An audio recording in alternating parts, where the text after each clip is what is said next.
brilliant ideas to relish the taste of success.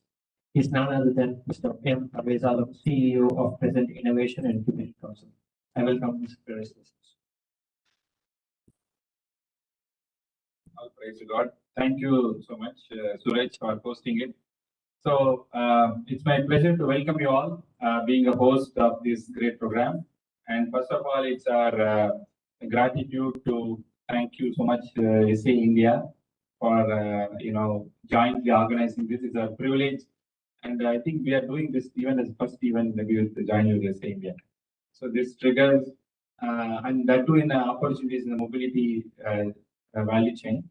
And I come from a mobility background. I joined this organization to set up a mobility center first. But times passed by, it took 5 years for me to set up a mobility center at last.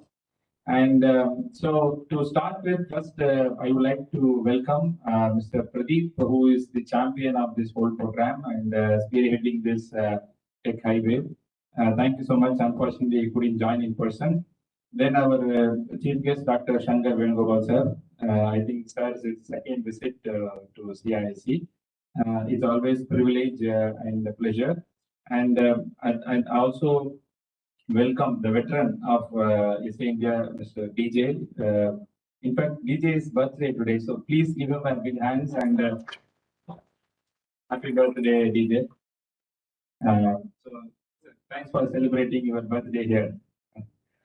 And thanks and welcome, Mr. Venki, my dear friend, and thank you for joining and hosting this event. Then our esteemed speakers, panelists, starting from Mr. Dinesh, Associate VP of Startup Tamil Nadu. As you know, startups are the future, and then Startup Tamil Nadu is the flagship organization working towards that. And I would say the startup, I won't say startup, they have grown very rapidly. Mr. Sirajuddin, the Group CEO of EWI, an immortal group of companies. They are extremely doing good. And our own startup, Mr. Dinesh, CEO of Rapti, and Mr. Sajid, CEO of Rain Labs, our own startups, EV sectors. As I always say, the success of the incubator is success of the startup, and success of the startup is success of their raising funds. So ultimately, we go and help and raising funds for our startup. That's what we do. And our last but not least, our esteemed speaker joining from Austria, Mr. Springs. Is Springs has joined? Yeah. So Mr. Springs is, an innovation head of Peer Innovation, formerly called as the KTM Innovation. So I was in Belgium last week, and we signed an MOU with them. And then we are going to be the India incubation partner and scouting technologies for Peer Innovation Group. I hope I covered everything. Okay. So last but not least, my own team. Yeah, my own team, Prem and Dr. Nisha, who is the main pillars of CIC. Now, just I have very quick 4 or 5 slides. I will not take much of your time.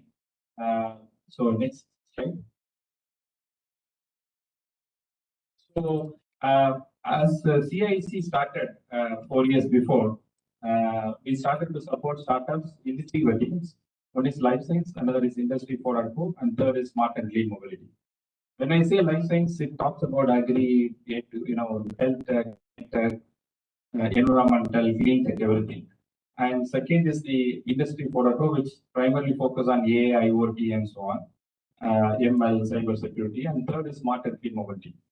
Now we are hiring of this smart and clean mobility into a different company, because we recently got a grant from Atal Incubation Center from Niti Aayog to set up a center for smart and clean mobility.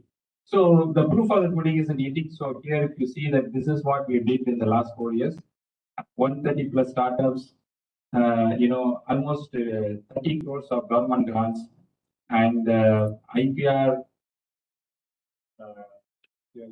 Right? So, we are working on the IPR, and we have 55,000 square feet. Maybe, I don't know if time permits, after the session, we'll give you a tour of our facility. And as I said, the success of incubators and our startups. So what we have done, our startups have done. Our startups have created 900 plus jobs. Their valuation is almost 780 plus crores, and they are almost raised 108 crore fund. And Yelango, I'm not able to see this.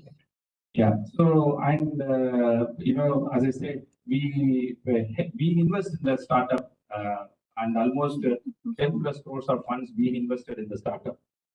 And our startups are almost done a sales turnover in the first 3 years of almost 80 crores. That means that whatever the startup we do, they are not all of them are idea stage. So we have a pre-incubation stage, incubation stage, and acceleration stage. So we have Rathi, I don't know whether I can say disclose some money, but a good amount of money he is raising. So he is starting his factory soon. So he's going to talk about it. So we have startups who have gone to that level. So that's why now we are bringing to an international element of taking startups to global.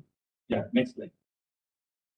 So this is the nutshell of the grants we have received from various ministries. In a nutshell, we work with 6 union ministries and state government.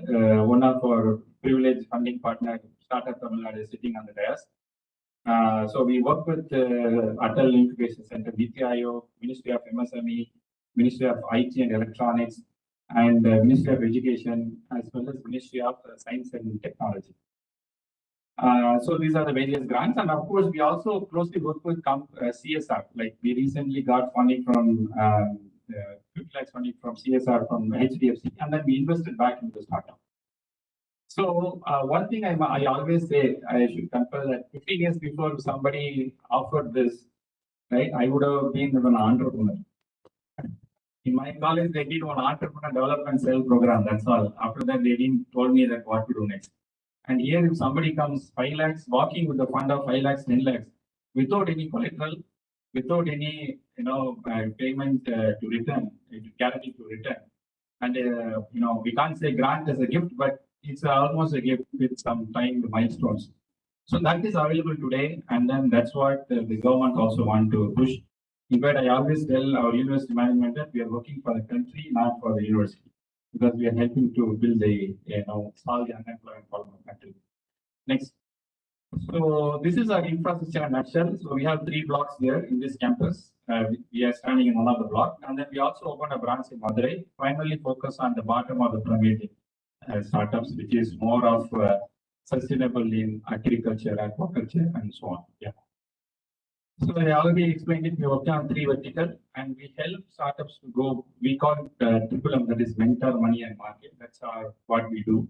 And we help both faculty, students, alumni, or anybody outsiders. If you see in this list, almost 100 are from outsiders. Like anybody here have an idea tomorrow, you can walk in, and there's no age limit. And we have one startup who started at the age of 60 after his retirement.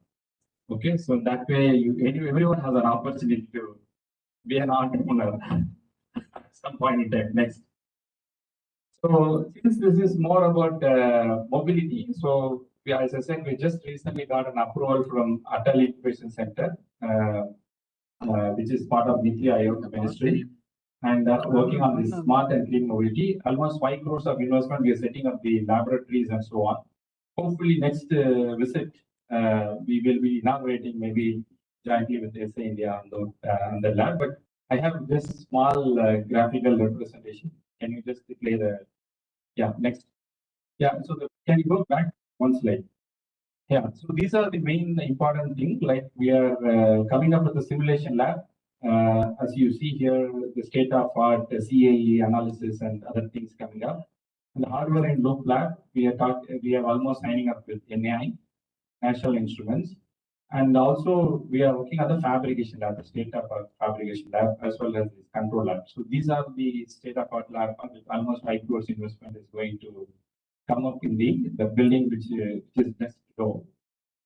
Can you just show one small bit?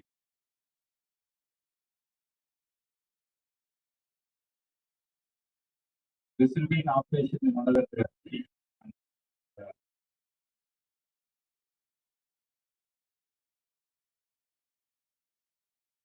So we are looking forward to partner with our target is to support startups in the mobility sector. Uh, Primarily, we are targeting now EV, but it doesn't limit only to EV. Yeah, because the definition goes uh, the more beyond EV and the technologies which is planning to get EV out.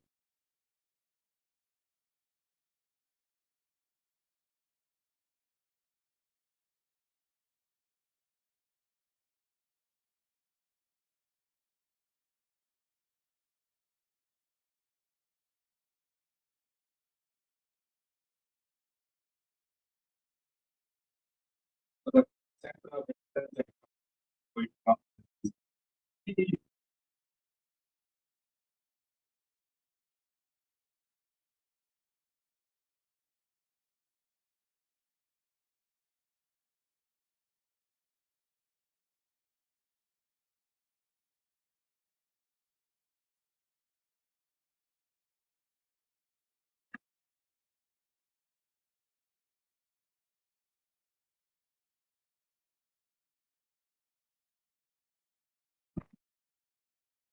Thank you. With this short note, I welcome you all again and looking forward. I've already talked about what are the benefits we are giving. So, looking forward to create a great community of startups and thereby try to achieve the vision of our Prime Minister as well as Chief Minister of 5 trillion and 1 trillion. And that can be only possible by inorganic growth of startups. I think we have done enough with the organic growth of industries. So I come from industry, but the inorganic growth can be only done by startup. And please join hands and making this vision taking India ahead. Thank you so much.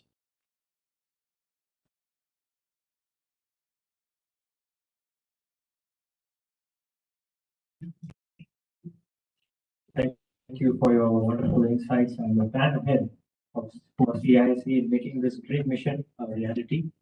And as a host, again, welcome Mr. Parvez to give those two speakers as a token right now for the our esteemed guests. Starting with Dr. Shankar Venukumar, Vice President of Mahindra Mahindra.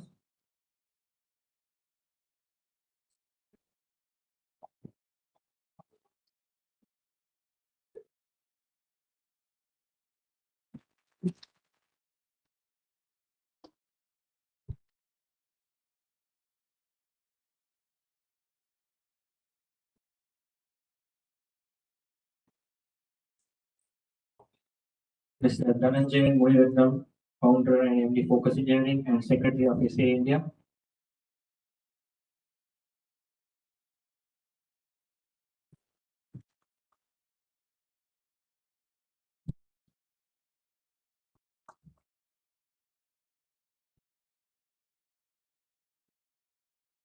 Mr. K. Venkatraj, Deputy Director General, SA India.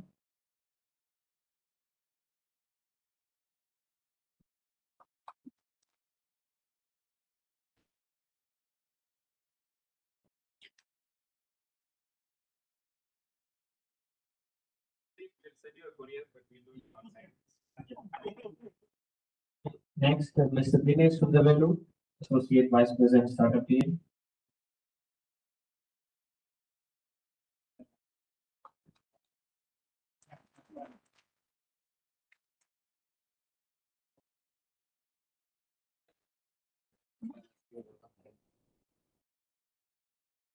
Next, we move on to Mr. Sirajuddin, Group CTO, eDaddy.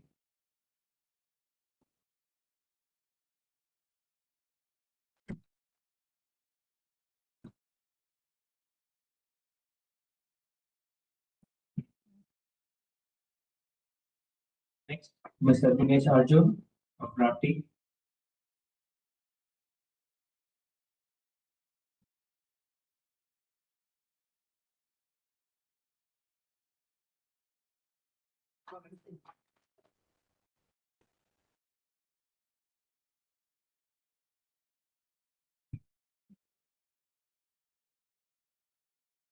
And finally, we have Mr. Sajid Kumar, CEO of Brain Lab.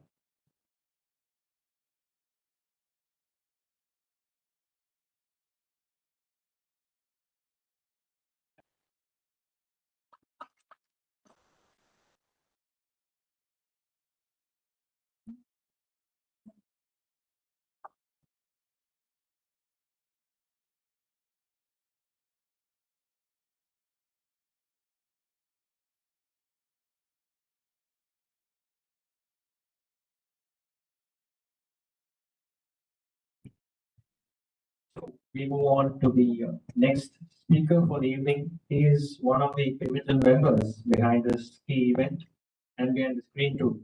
So he is the chair of TechHive Initiative for High-Tech India 2023 and the previous edition held in the 10th SA India International Mobility Conference back in October 2022 in Bangalore.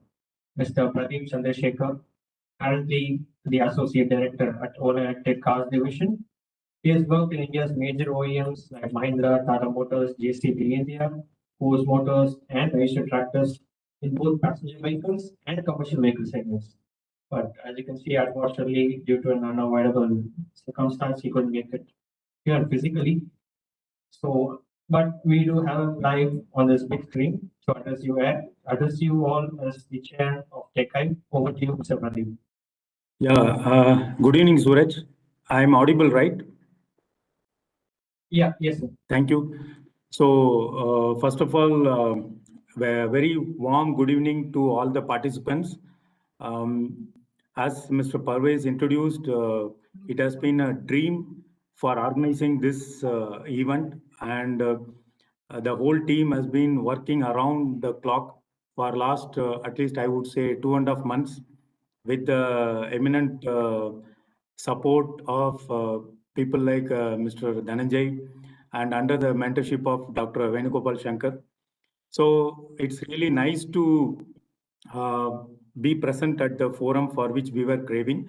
As Suraj introduced, it was an unfortunate thing that I could not join in person, but things are definitely in place as the process is on, and very established support done at CAIC.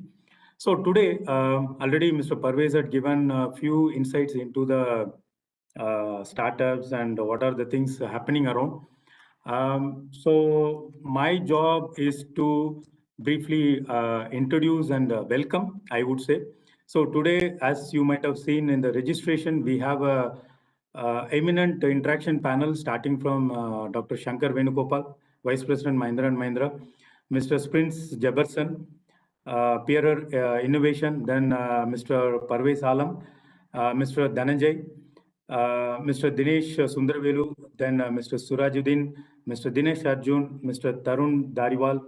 Unfortunately, Dr. Chandra Kumar, who is the head Welltech TBI, could not attend. Otherwise, he was also slated to join us. And Mr. Sajid Kumar. So thank you all of these eminent delegates who had taken out their time and agreed to be part of this roadshow event. Thank you all, number one, and welcome to this event from SA India. And always, it's rightly said, the foundation is very important. In SA India, the foundation is the headquarters office, and of course, under the able guidance of Mr. Venkatraj, DDG SA India. So thank you to DDG also. With all of your permission, just give me a minute. I want to flash few things.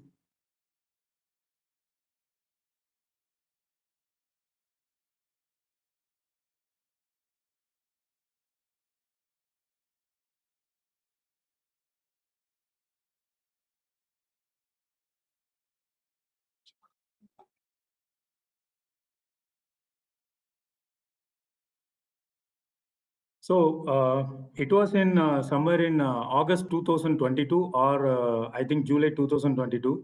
Mr. Dhananjay called me once and he was asking, Pradeep, can we do something innovatively whereby we can engage the upcoming startups and incubators with the use and bandwidth of SA India as a platform. So we gave a thought together how it can be conceptualized, and that is what we are seeing today as TechHive. So we also went through globally, is there some things are happening around? It was not on the exact platform it was happening. So we devised a new way how we can bring the startups into the SA India platform and get benefited. So as you are seeing in the screen, it's a place for technology demonstration. and a marketplace. Of course, I'm reserving few of the things for Dhananjay to speak during his thing. But what I can definitely speak out is that we did the first event at SIMSI 2022 Bangalore. On the left-hand side, I have just put up few of the snaps as highlights.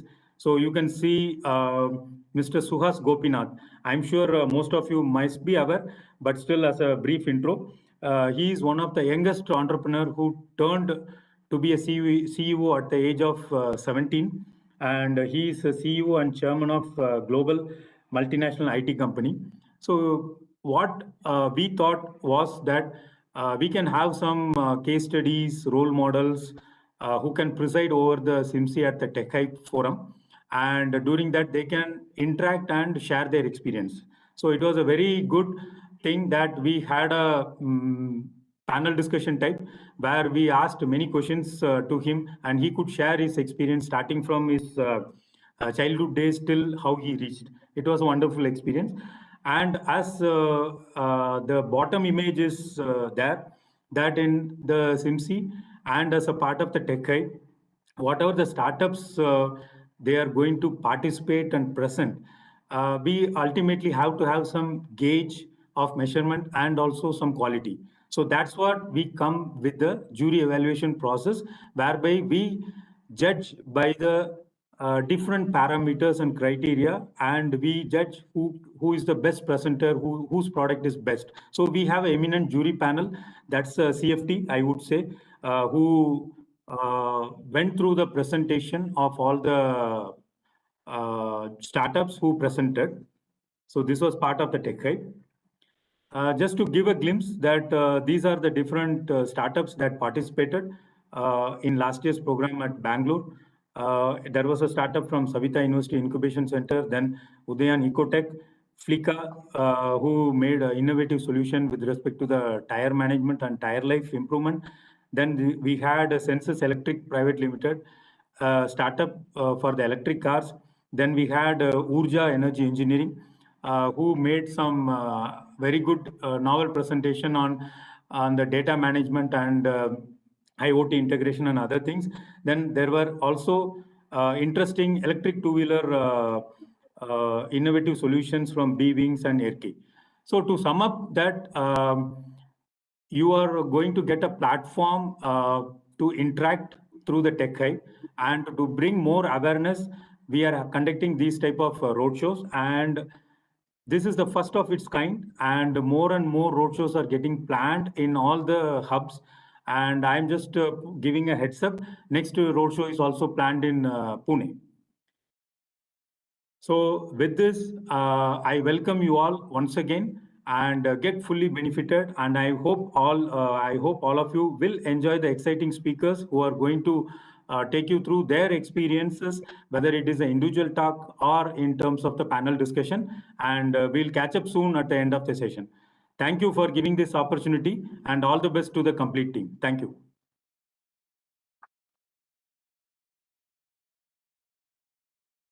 Thank you so much, Mr. Pradeep. It is, indeed, was rightly summed up about TechHive as you shared. Thank you so much. And now we have learned about TechHive, Mr. Pradeep, but I think it's high time that we catch a glimpse into the knowledgeable world of SA India and its offerings as India's leading resource for mobile technology. For this, we have Mr. K. Venkatraj, DTG of SA India, to enrich our minds with India's vision and goals for the advancement of the mobility industry. I invite.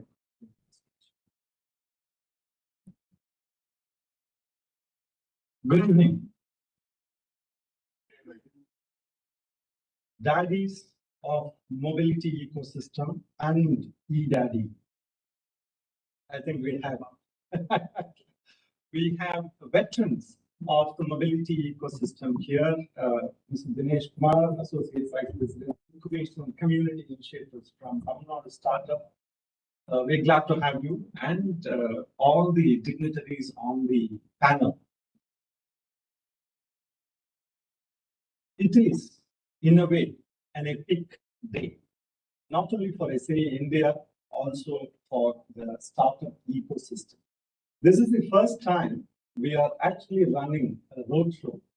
We had 110 registrations, 46 startups registering for this, and results in applause.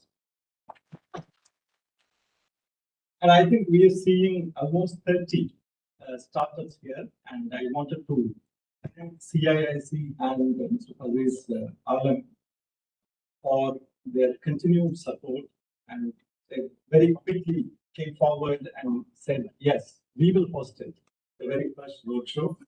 So ladies and gentlemen, 16th January 2016, that is when the actual engine of startup, India startup, started. Honorable Prime Minister announced that.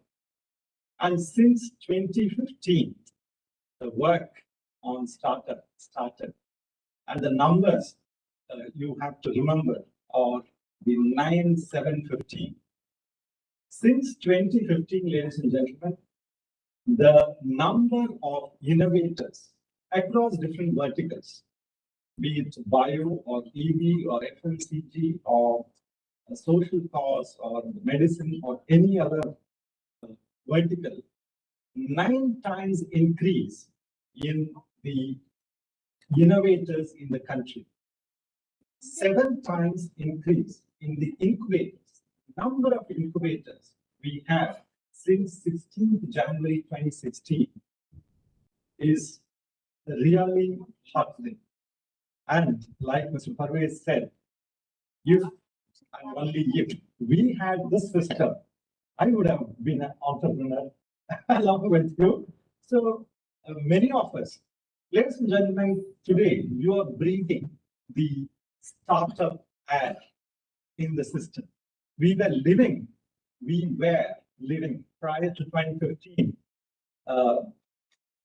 regulatory cholesterol area.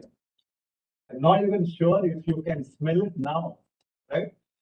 To start a company, you've got to wait for 6 months, 8 months, or 2 years, and you've got to sign numerous number of papers and walk up to multiple government offices. All that is gone out of the window. I'm sure DJ and others will agree.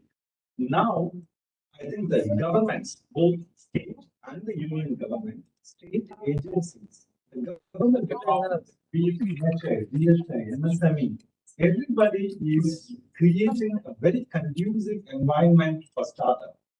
So, should we not align with that? Yes, we have to. When I say we, I say India. I will not take too much time. I will probably take about 2 minutes to tell you about the SAE in India, SAE India. 1904, 1904, right. That is when the whole concept of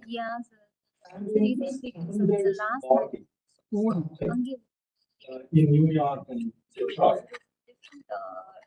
People like Henry Ford, Wright brothers, they have to have a regulatory body, not even setting body.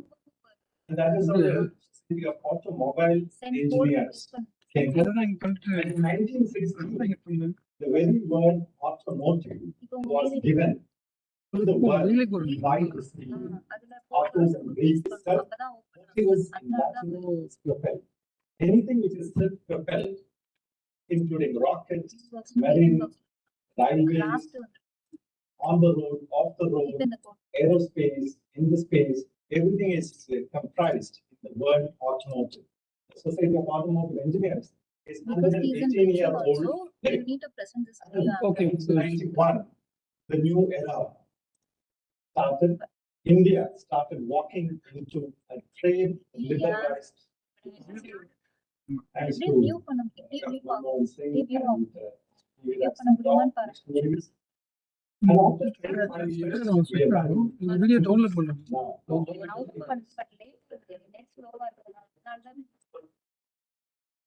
So, India is 25 years old. It started by veterans like Dr. Gupta and many others. It started in ARAI, Bus Travel, Automotive Research Association of India. Very quickly, ladies and gentlemen, I will move on to what we do now. We wanted to be relevant. We wanted to be a significant networking force for the mobility industry. So we have built over the last 25 years iconic technical conferences.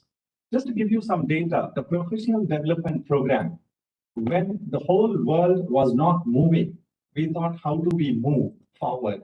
So we organized 152 PDP online. And the following year, it was 85. Last year, it was 53. Many of them are physical. And if you're a SA India member, half of these programs were offered complimentary, both online, some or offline or physical. So, ladies and gentlemen, join us. If you're not a SA India member, I think you should. It takes 90 minutes and 2 pizza costs. Correct, Farmesh? So 1,400 bucks. That's all it takes. And the benefits are endless. In fact, Mr. DJ and I know each other when he was a student, and then mobility practicing engineer in Maruti. Now I'm very, very glad to see him as Secretary of SA India. Thank you. Thank you. It's a very proud journey. We are a very democratic society. We would like to invite anybody and everybody who's in the mobility ecosystem. We offer technical conferences, student competitions, professional development programs, webinars, and much more. If you are a success story in the EV area or mobility area, we offer you the complimentary access to the mobility engineering. You can write your story so that you can inspire the other mobility practitioners. In fact, we have Dr. Shankar Venugopal, who is one of the panelists for our Mobility Engineering magazine. This society is run by the practicing engineers, managed by the mobility engineers. It was founded by people like you. So I would like to possibly start with 2-minute request to Mr. Dinesh. We would like to actually be associated with Startup India TN Governance, Startup Tamil Nadu and TN Governance. We have the iTech 2023 coming up in December in Chennai Trade Center. So we would like Tamil Nadu as the official state partner because it is happening here. We only hope that we will have the presence of Honorable Chief Minister, Mr. M.K. Stalin. We will send you more details. And also, we would like to have a memorandum of understanding with the state agencies. Your society, ladies and gentlemen, have an MOU with Mahindra, with Automotive Skill Development Council, and many other similar societies and bodies who can create value and offer the technology knowledge dissemination to you. If you have a technology problem, anything related to powertrain, engine, or any other 18 subsystems of the car, or the tractor, or the aerospace system, then I think the go-to place is SA India. This is like, I always tell my staff that we are the mobility Gora, mobility Uber, mobility Ola for India.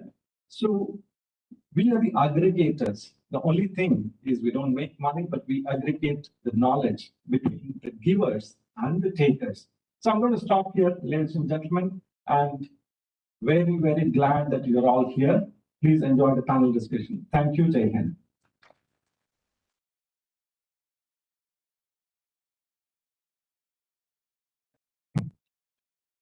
Thank you so much, Mr. Venkatrajan. It was indeed, dive deep into what SA does, and thank you once again. And the next in the speaker lineup is an intriguing addition all the way from Austria, virtually, of course. We have Mr. Spence Jefferson, Innovation Manager at Peer Innovation GmbH. He has extensive expertise in successfully delivering high-profile regulatory and customer service improvement projects following waterfall and agile methodologies. With an impeccable track record of well-honed communication skills, cultivates relationships with stakeholders, and motivates colleagues to implement complex solutions to deliver objectives effectively at peer innovation. Peer innovation, Austria, is part of the largest business conglomerate in Europe, and they promote bilateral startups working on smart products, mobility, and smart technologies. It is a peer innovation is a technology consultant and a developer with expertise in software working in this space. Finding and developing digital solutions and services for KTM core products is the main focus of peer innovation. Mr. Prince, the dais is yours. Good evening, everyone. It's a pleasure to meet you virtually today. Unfortunately, I couldn't be on site with you today. However, I'm available for virtual questions that arise after this presentation. I'm recording this presentation to avoid any network issues that occur during virtual presentations. I would like to give you a glimpse of what we do at Pera Innovation today. I'm Prince Jibberson, Innovation Manager at Pera Innovation. As Pera Innovation, work as an innovation body for the Pera Mobility Group. We are the Europe's largest motorcycle manufacturing brand, with brands like KTM, Husqvarna gas motorbikes, and WP suspensions. And apart from that, we have a fleet of brands for e-bikes, which is Husqvarna, gas, Felt, Raymond, Pixco, and it's still extending. And we have a Kiska, which is our design agency, and it's one of the world's renowned design agencies for automotive and mobility. And we are Peer Innovation, who work on as an innovation body for the whole portfolio of companies that we were discussing so far. Mentioned earlier, we have Austria's biggest scouting team, who actually work on 5 different topics at this point of time, which is on smart products, smart factory, smart commerce, 3D, and smart organization. So what we do with the scouting team is to scout for technologies all around the world. Either it could be from a startup who has really amazing technology to change the future of mobility, or a big organization with a potential technology that we are looking for. So once we believe in the technology, or once we try to match it with our problem statements that we have, then the point is to actually perform a POC, a proof of concept, together with them, where we could evaluate the technology, the supplier, and the supplier could also do it, the evaluation on their part, on evaluating us as a potential client or customer. So after that part is done, then we integrate the component together with our R&D functionalities, with respect to the regular R&D activities, where they would work hand in hand together with our suppliers to actually develop the product and customize it based upon our needs. So in smart products, we are actually working on the topics that are mentioned below here on the slide. So for example, sensing. So here the point is to know about the environment, about other bikes, about other cars or other vehicles, and also about hazardous environment, and also the rider. So the point is to create an immersive feeling for the rider, between the rider and the bike, and the rider and the environment, and the bike and the environment. So in this case, we are actually working also on the increasing the safety of the rider, since our bikes are known for performance. Which means that we could be cruising around 100 easily, 100 km/h in a European road, whereas even the other vehicles adjacent to you are also going at the same speed, which means there is really a high need for increased safety. Either it could be rain, snow, or hazardous conditions for the rider to ride on. But we have riders who are riding on all these conditions. So the point is for them to actually create more safer environments through sensing activities. Either it could be camera, LiDAR, radar, or any other innovative technology that comes to us or come into picture. Would also be something interesting that we are evaluating now currently with our POCs. And with HMIs, it's the interaction between the rider and the environment, rider and the bike, and bike and the environment. And this can be improved a lot with some of the channels like tactile, audio, visual feedback, which could be on the body, on the helmet, visor, or on the road ahead as well, which could serve as a communication for the rider or the environment itself. And connectivity. So as you know, like IoT is constantly increasing in all the fields, and also in terms of mobility, we are adding a lot of IoT connectivity on our bikes. So which means that a lot of data can be analyzed, and this will actually create new features and also new business models in the upcoming future. Plus, apart from that, as you know, like since we are expanding rapidly, by acquiring different brands, and our current process is that we change the entire fleet in almost every 3 years. And with the more complex bikes, it's even getting complex with the inclusion of more brands, more power, and so on. So here, to cope up with the whole process, we need to be faster also in terms of the research and development activities. Hence, we actually work together closely with the suppliers to innovate the technology together to actually also create this whole ecosystem of development together with our suppliers. Another point is on digital twin. Since with IoT we provide more amount of data, and the question is what data can make sense, and what can we take out of it? What are the useful informations that could actually be used to create digital twin of the rider itself, so that you have a lot of the business feature, and also with respect to features, new features that could actually change the course of riding style and ride in the upcoming future. And features for the riders not to be forgotten. The rider wants even more features on their mobile phones at this point of time, and interacting with the bike or other riders using intercoms, and also to actually directly get in touch with the dealer or the brand using his mobile phone or even the website, because they would like to do it in a smart and efficient manner than how it was done in the past. And with respect to smart factories, we are working with Factory 4.0, which is a hard work in progress. And also after COVID, we are actually working on de-risking our supply chains to actually diversify the supply chain, and to really reduce the shortages, disruptions, and prices. So we are also looking for really innovative tools on this front, actually, which could help us to increase our value during the production process, like the value created, and to reduce mood or the waste. And in terms of automation, there's a lot of automation things coming up also in the production facilities, like automating the whole factory, lights out production, and so on. With this also comes quality issues, so there has to be also a stringent quality control that has to be in place. And this is emerging at a really higher rate, so we are looking also for solutions at this at these domains as well at this point of time. And smart commerce. With smart commerce, actually, we have things like dealer integration, especially where the end customer could directly talk to the dealer, and the digital customer journey to actually make it really interesting and easy for the end rider to actually communicate with our dealers, the company, the bike, and so on. Here, we also integrate dealers to serve them better and faster, because this is the key to win their hearts and minds. But physical store assets, customers also expect from the OEMs even a better digital experience, and also mixed journeys. And hence, we are also working with metaverse and 3D domains, AR, VR, and mixed reality configurators, where the customers can customize and see their bikes even before purchasing them, and to actually see what it could deliver. And the last one is on smart organization, which means here we have across 6,000 employees and different teams, different brands that we are working together with, and different sister companies at Pira Mobility Group.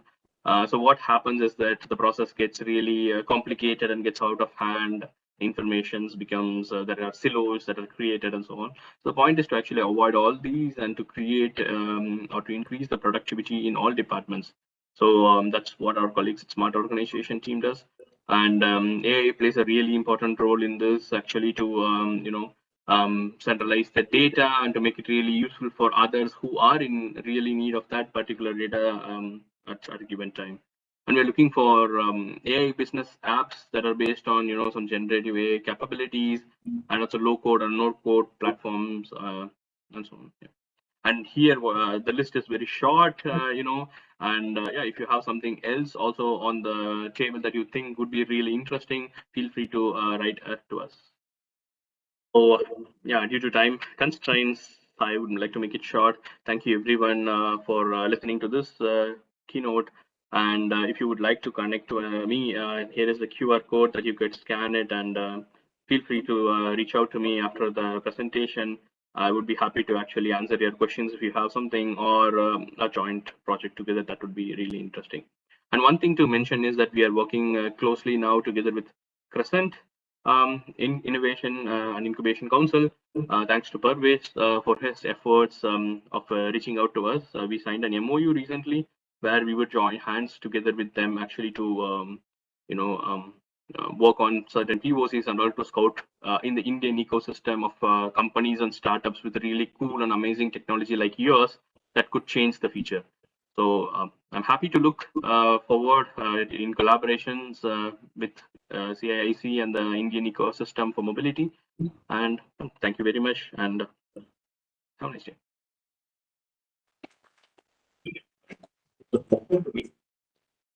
Yeah, thank you, Prince, for joining all the way from Austria. I think maybe it's one of the fastest collaboration we did. We signed the MOU last week, and this week you spoke, and maybe next week we'll open up the hackathon for scouting. So primarily, Pierre appointed the CIC to scout technologies on the 5 sectors which he already listed out. So as you know, people who look for customers who look for investments and partners, definitely we will rolling out the challenges on the different problem statements, and then please pass on to your friends also, and then try to join hands with Peer Mobility. Thank you so much, Prince, joining, and we look forward maybe next time in person here. Thank you. Thank you. Thank you, everyone.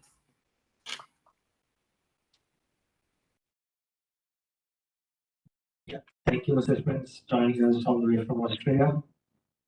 So now coming up next is a true icon and a highly respected personality in the automotive industry, an innovator skilled in translating technology ideas into product innovations, an inventor with numerous granted patents and technical publications, co-inventor in 20 issued international patents and 6 Indian patents, and was recently recognized by the World Intellectual Property Forum as a prolific inventor this year. He is active and leads in multiple industry forums like CII, National IP Committee, Automotive Lightweighting, and Advanced Chemistry Cells, etc., focusing on technology, innovation, and entrepreneurship. He loves mentoring and is an active mentor to automotive engineers and engineering students from India, Singapore, Australia, and Israel. And personally, we are truly proud to have him as the organizing chair of iTech India 2023. I gladly invite Dr. Shankar Venugopal, Vice President, Mahindra & Mahindra, to the podium.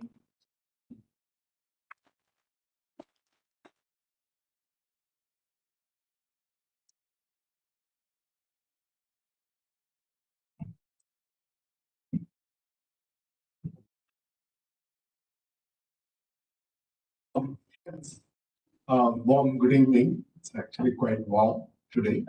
So warm good evening. Happy to be with you all here today.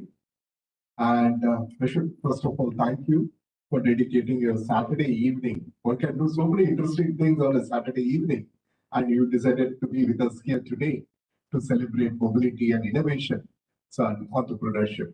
So I'm glad that I'm with you all here today. Nice. It's a privilege. Actually, SAE was one of the best things that happened to me in my life, because SAE gives you a forum to hone your leadership skills, work with some of the best minds across the mobility space, and do a lot of fun stuff. Looking back, my feelings today as I'm surrounded by a lot of innovators and entrepreneurs, I had this very unique habit even when I was very small. For example, when I see a MJR movie, MGR has this sword fight. Pick up a sword and tongue, he'll fight. After seeing that, I want to become MGR. Okay, the next few minutes I'll pick up anything that's available and try to do tongue. So it's very, I had always this habit that when I see something very exciting, I also want to do that. So when I saw all these guys doing real fun stuff in electric mobility space, I was very eager. I missed this whole wave. I also want to do something as exciting as entrepreneurship in the electric mobility space. And then the best part of it was, I was in a large organization. I was with Mahindra, and prior to that, I was with Cummins. But the EVs and the software-defined vehicles, all these new technologies, what it did to us is it gives the same opportunity like any of these entrepreneurs here on the stage. Because it doesn't matter. When it comes to all these disruptive new technologies, whether you are in a large company or whether you are in a small startup, we all wake up in the morning with the same aspirations and go to sleep in the night with the same worries and concerns and spend the whole day solving the same kind of problems. Actually, it's not very different. So that way, these new technologies gave me a chance to kind of reinvent myself as an entrepreneur and look at things from that perspective to see what are those challenges, what are those things that can really make a difference for somebody who wants to make a positive impact through clean mobility, which is one of the biggest things that matters for a growing economy like India. See, economic growth is all about moving people around and moving things around. And if we can do it in a very efficient way, then we are going to grow our economy very fast. So as simple as that. That's why clean mobility is so super critical for everything that we are talking about today. We are not alone when we talk about EV startups in India. There are hundreds and hundreds of startups. But is this enough? Do we need thousands and thousands of startups? Lakhs and lakhs of startups? What is the right number? And whether all these startups will converge and become a few powerful big companies, or they will continue to pursue their aspirations as startups in multiple fields. What will be the future? How the whole dynamics, how it happens? It's very interesting to think about these aspects. And the competition is truly global. You name the best companies across the world, all of them, they want to be in India. So if you're a startup in India, you have to compete with the best startups across the globe. That's how the whole thing is emerging. My 2 cents that I want to share with you today, with all the startups, all the entrepreneurs, and the innovators wanting to make an impact in this mobility space, there is something very small, something very easy for you to remember and take away with you.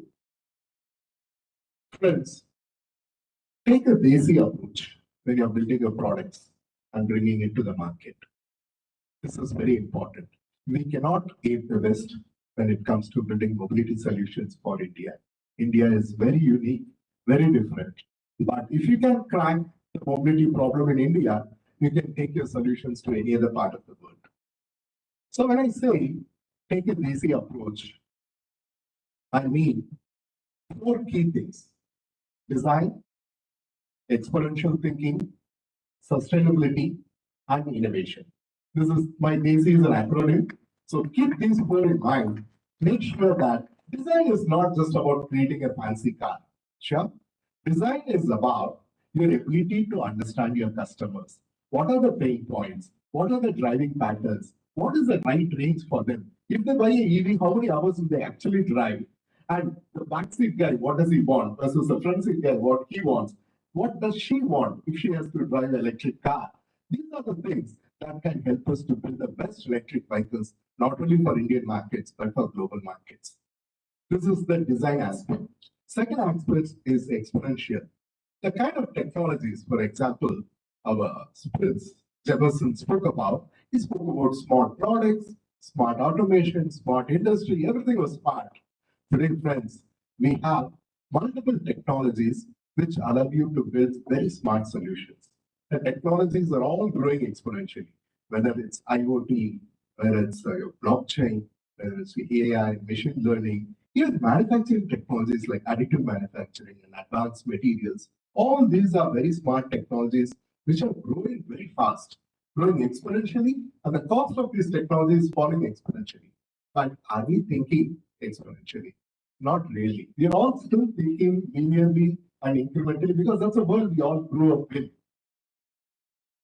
So it's very difficult for us to take a break and switch over to exponential thinking where we aim for 10x and 100x and possibly 1000x improvements, not 2x or 3x or 5x.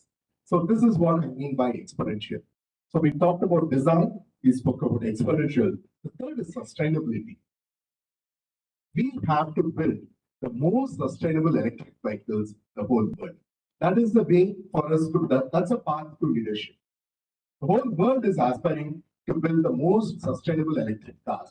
If we can crack this challenge, then we'll be world leaders overnight. When I say sustainable, right from the smallest component out there, we know the battery materials are very scarce. Lithium, cobalt, manganese, nickel. So we need to design our battery packs in such a way the whole thing is recyclable and reusable. Same thing with the motors. The rare earths, they are not readily available. So we need to design our motors such a way that either they don't have rare earth magnets, or if at all they have, we should be able to recycle and reuse them. Battery, we talk about a second life for the battery. That could be possibly be a third life also for the battery. So friends, each and every component that goes into your electric vehicle should absolutely be recyclable and reusable. That's what will put you on the path to leadership in electric mobility. Last but not the least, be innovative. Because innovation is the only thing that's going to differentiate your products when you compete with global competitors. So how do we innovate and what should be the source of innovation? One is, when we talked about ICE to EV transition about 5 years back, we thought that's a very difficult transition. But today it's already happened. We have crossed that, electric vehicles are already out there. And it happened even before we realized, and we have successfully crossed that barrier. But the next big transition is going to be a very tough one. That is the transition from hardware to software. Today we are talking about a software-defined vehicle where your car will be as smart, as connected as your phone. So you need not take your car to the garage for any upgrades or any repairs and maintenance. Everything will be done as over-the-air updates. You can subscribe. You can have the same hardware, but you will get a superior performance only when you subscribe and get the latest software upgrades. So that's what is happening in this automotive space. So I want all of you to think about innovation beyond the hardware. Look at what are those software opportunities. That's because those are all low-hanging fruits, which are just right behind before you. So very easily you can pursue that. But for that, what you need is 3 values. One is being very bold, because we are getting into new spaces which we haven't explored before. Second is, in a new space, many times we may go wrong, so we need to be very agile to course correct ourselves and quickly switch over. The third is, none of us can do it alone. Whether you are a startup or whether you are a company like Mahindra, none of us can do it alone. We need to collaborate. Collaboration is the key for success in this electric mobility space. So friends, with this, the only 2 cents that I want to share with you, take a Desi approach, focus on design, exponential, sustainability, and innovation as key differentiators for your products and solutions. I'm sure I'll very soon see all of you on global platforms and we'll all be global leaders. Thank you so much.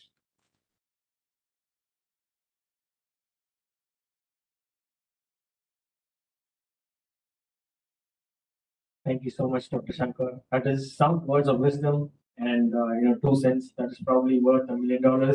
So thank you for that. And next, we have an entrepreneur who has achieved at a young age, and he trains employees in top automotive companies. Mr. Dhananjay Muniratham, founder and MD of Focus Engineering, a Sigma black belt with nearly 2 decades of experience in the automotive retail and investment management. He and his group trains on KPIs for improvement in sales, after sales, customer process, and profitability. He also focuses in process standardization, data analysis, lean manufacturing process, Six Sigma, and TWM for the top automotive companies like BMW India and TVS Motors, and so much more. And currently the Secretary of SA India. I welcome Mr. Dhananjay Muniratham to the dais.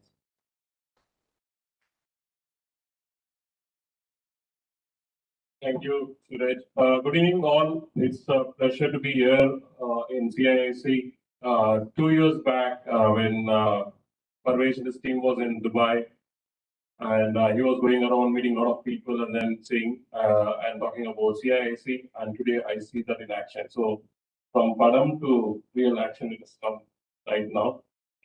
So coming on to focus as an organization, as Suraj said, we are into consulting, training, technology, and then right now we're adding the rural and tribal element to the whole journey. So now all of us, you're all upcoming entrepreneurs, startup, and you're all thinking, what to do next.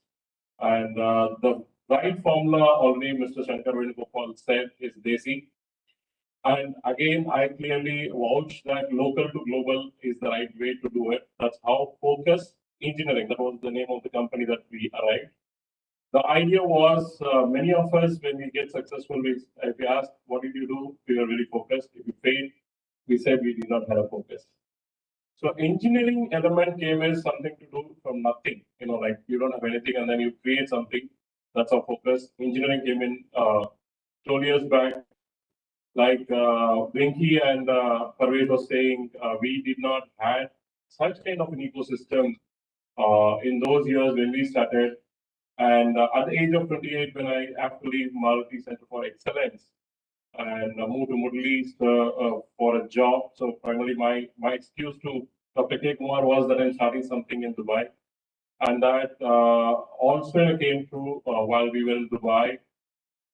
The only thing always coming from a kind of a rural town called Gudiyatham, the fear was, can we do something different? And if you're trying to do that, always the major thing at an age of 28 is you want to get married. And the primary objective at that time was, do you have a secure job? If you don't have a secure job, then they don't get married. So what I did is I got married and then jumped into the entrepreneurship. So that way the marriage is secured and the journey of entrepreneurship.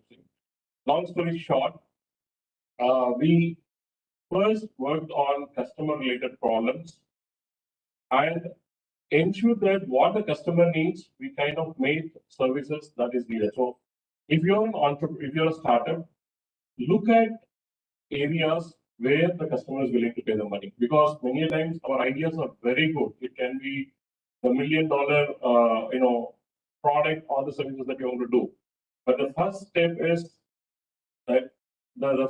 is getting into action, being on the field, talking to people, ask as much as you can, because for us as a culture, we are always shy of asking. Am I right? Yes or no? So the first question as an entrepreneur, and I'm sure all this Rapti and Siraj, everyone has the first question of going and asking either for a help or clarification, and then evaluating the business ideas to action. So I have a job to say why TechHive came in existence. So as Venki said, I have been the youngest student volunteer in 1999, the first volunteer when SC India had only 10 collegiate clubs. So with that 10 collegiate club, in South there are only 3 collegiate clubs and I was one among them.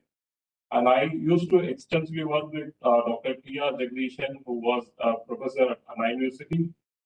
And also I have to really mention Dr. B.S. Murthy, many of you don't know, who was responsible of bringing Professor Mayers and SE India, what we call as SE India now, was brought way back in 1980s when he was a professor, and in 1994, and I'm sure Dr. Shankar Venugopal know, Dr. Pavan Goenka and Dr. V. Sumantran are the two voices in US saying that we want SE into SE India.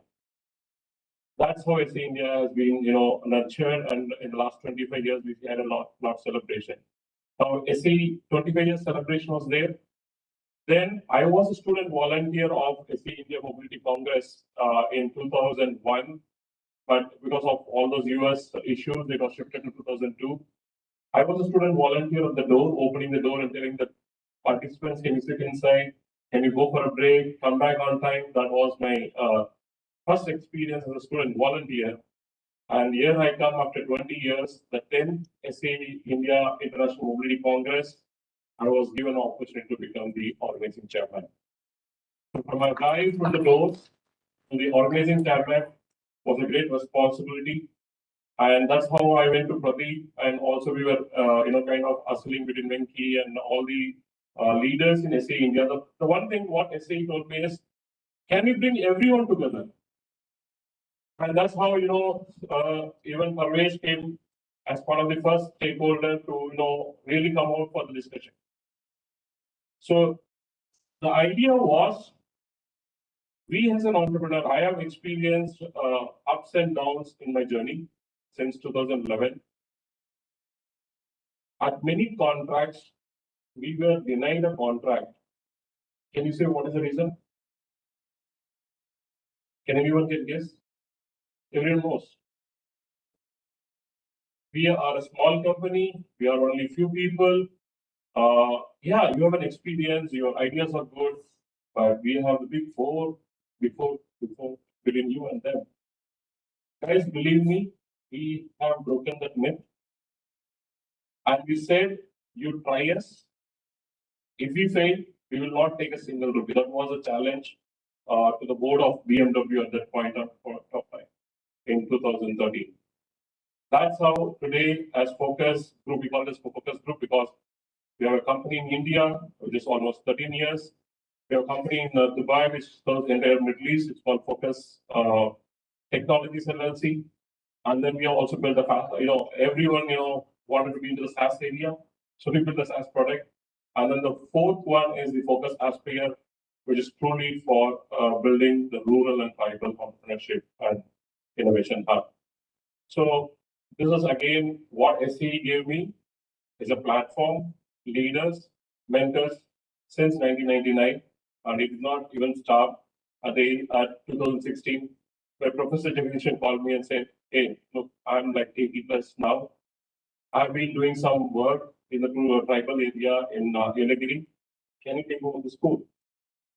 As always, yes.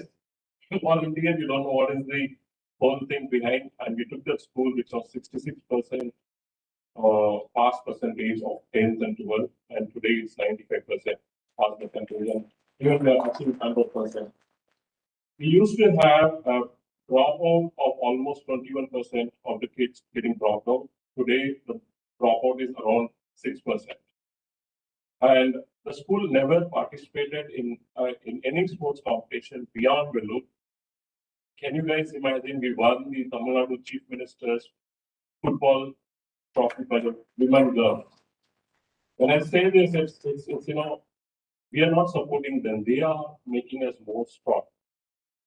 So when I say this, all this has been, ups and downs. People have been, putting up, why are you doing this? What is the motive behind this?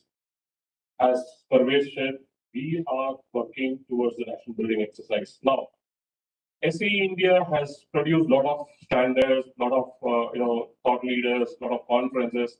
But one thing what was missing was a startup and giving the real operational execution, because startup is all about executing it. Ideas on Excel sheets and your dashboards and PPTs, you can make it very well, but the first step is executing the idea to real value. And that's how TechHive was formed in 2022 as part of SE India International Mobility Conference. And that's how Pradeep and everyone came in to support. Good support from Vijay. Vijay, can you guess? Can you get up? So we had conversations, we had talks like saying that, what are we doing? We don't know. And Parvesh and also Shankar Malini from Pune, these were 3-4 leaders who were coming in and we were talking like what to really do. And I was very clear in my mind, TechHive is a market demonstration and then a big connect between all the stakeholders, because each one has a role to play. One learning as part of my entrepreneurial journey, Venki and Dr. Shankar and all of the leaders in the dais, is we can't do everything by ourselves. So everyone has a skill set. A guy has a marketing skill set, a guy has a operational skill set, a guy has a quality skill set. Can we synergize and collaborate? And that's how the cost reduction and all those things, because startups is not cash burn, because as I said, they give gift of 10 lakhs or 5 lakhs.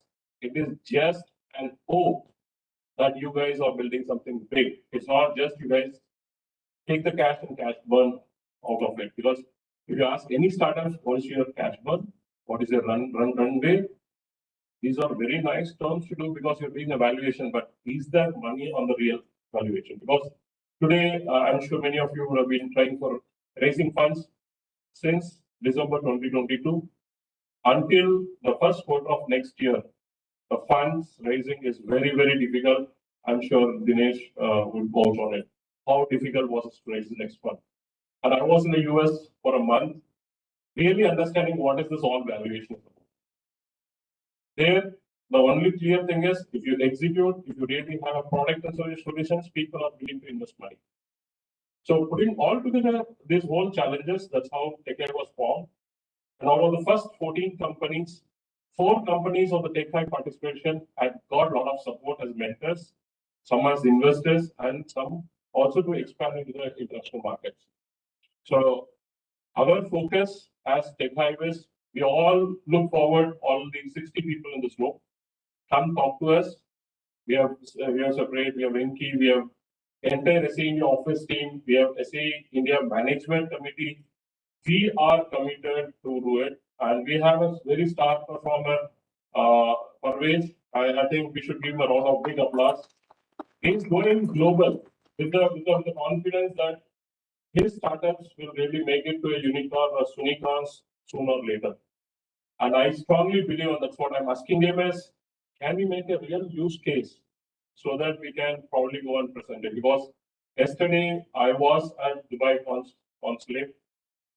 The 2 days back, I was with Dubai FDI CEO. Every stakeholders are willing to support. Are we ready for the action? So SA India is geared up with a lot of good connects across the globe.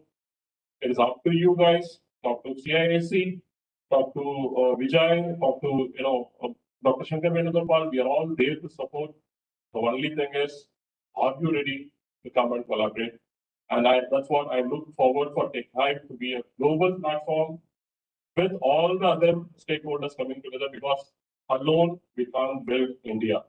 And the drive is we want to be the best among all the countries, and India is really the game globally right now. And we're all in a very fantastic situation, like how politically we'll keep that aside, but Amritsar, what our Honorable Prime Minister said is really true, and I have seen it. Our Indians in the global stage doing a lot of things. So guys, I see this team who are participating today evening. Maybe you create more jobs, and let us go beyond Chennai.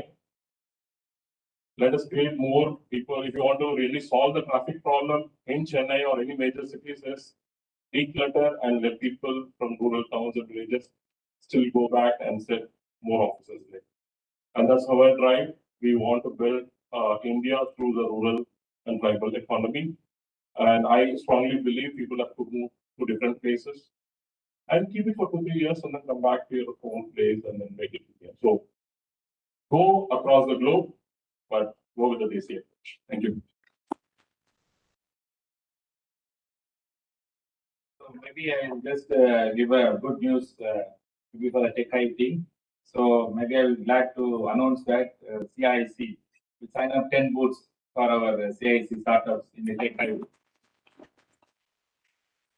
Sign a contract now. That will be the first outcome of this.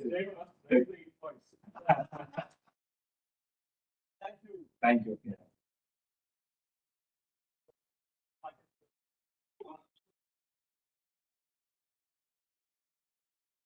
Ladies and gentlemen, I think leaders have spoken from their heart and they've taken their experience. What is life? Life is all about experience, and you learn from the experience. I think this evening is going to be a fantastic evening for you. The panel discussion is awaited. I've already taken a couple of things. I've taken Aligri as one action item. I've taken Daisy as one model, and I've taken. I'm taking away 10 booths from CISC. I think it's a great evening. For the panel discussion, if you don't mind, we can sit in the first row so that we can focus. One request to you is ask questions during the panel discussion. Please make it very interactive. It's not a lecture session. Thank you.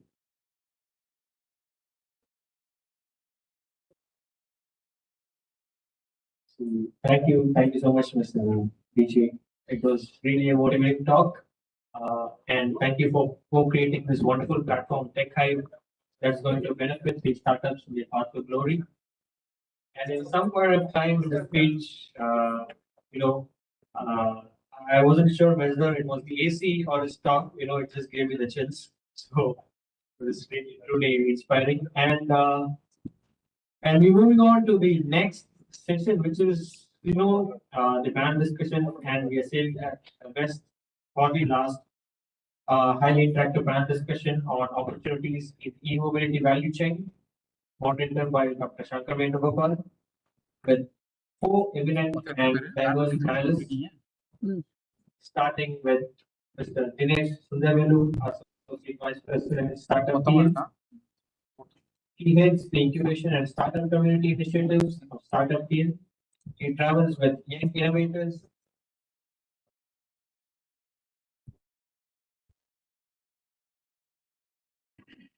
So we will continue just after we.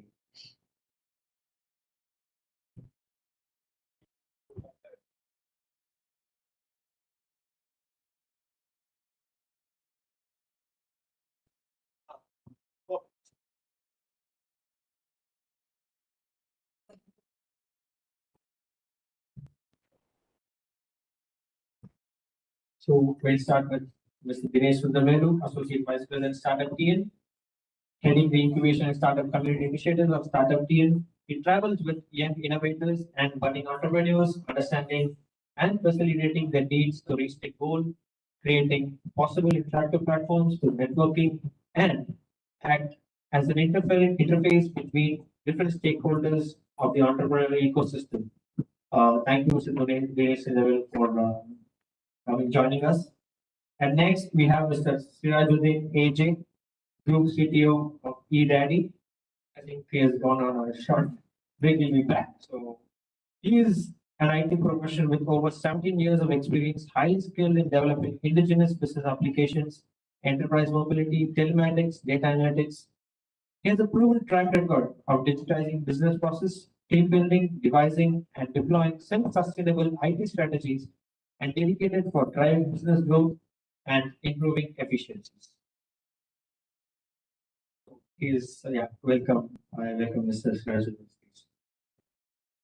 And then next we have Mr. Sanjeev Kumar, CEO of Lab, with 23 years of automotive domain expertise spanning across powertrain, calibration, and MBD, actively building a talent pipeline for automotive, aerospace, and healthcare convergence domains through proprietary skill development programs.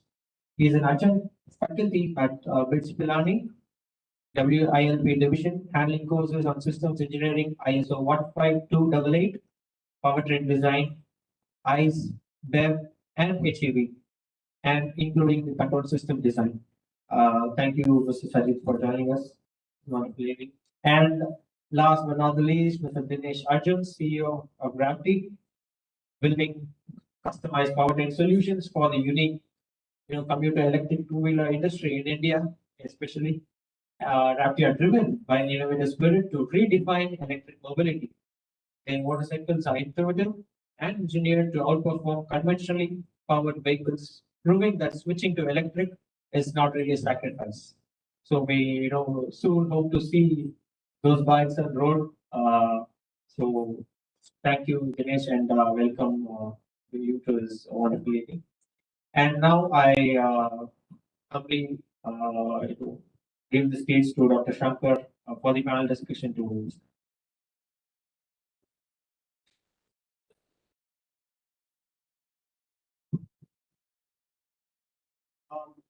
Friends, I think the panel discussion is going to be really very interesting because we have people from across different domains in the EV space, and they also represent the startups, the industry, the government. So this is a very nice balanced panel that we have here. So it's my pleasure to moderate the discussion today. So we had a formal introduction to each of the panelists. Just as an icebreaker to get this whole discussion started. I want to have the first round in terms of we want each one of you to say what you do and what is your motivation for doing that. Okay? Very simple way, what you do and what is your motivation for doing. Okay? So we'll start with you, sir.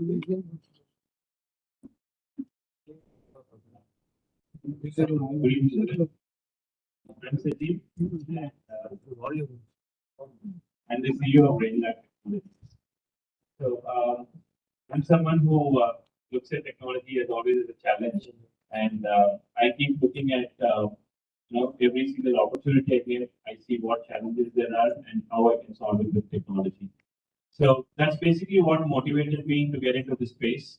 And I saw that there was a lot of gap with respect to what we could be doing in terms of technology development and what we are capable of because of the lack of, I would say, skill power, right? So we started in that space, and currently what we are doing is developing innovative technologies which can help people access these cutting-edge technologies, work with them, and probably develop some creative solutions.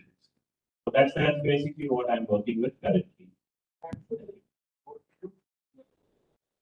It's about me. I am a CTO of a group company. EDAD is Indian spin-off of Motors. What we do is about 6 years before we were in that side, developed products. We had two products. Now products one is 3 wheelers. That's where we came from. Then we also developed one 2-wheeler. Like the Mike was talking, I was just running to my memory lane that we made a desi kind of product. Normal 80,000 word product, basically, on EV. But we've had COVID times. So India was we went to Africa. So in Africa, our fundamental thought was how to deploy these products in the market. We were always thinking about deploying in real time. So when we understand the market, the buying potential was not that great. So we started working with the partners there. So today we've understood a lot about the customers. We started deploying a product. Today we are the largest EV company in Africa. So we have 7,500 vehicles running right now in western part of Africa. We were the case study of BBC, and a lot of articles was there. You can go and check. One of the things which we have identified as Anku was talking, we were thinking from a customer centric. So the paradigm shift to change the customer from the ICE vehicle usage to the electric vehicle usage. It's not just like one of the product because the whole lifestyle is changing. So we have set up a battery swapping station across Africa. So today we are about 500 swapping stations, battery swapping stations we have set up, of which the 7,000 vehicles whoever runs comes and goes swap and go battery swapping. It's a manual swap station. So we are doing about 15,000 swaps every day as we talk today. 15,000 swap happens every day. So and also this is a huge operation if you think of you deploy 20,000 batteries in the field, 7,000 vehicles running. It's completely automated systems we have deployed. That's why we can be able to get it up better.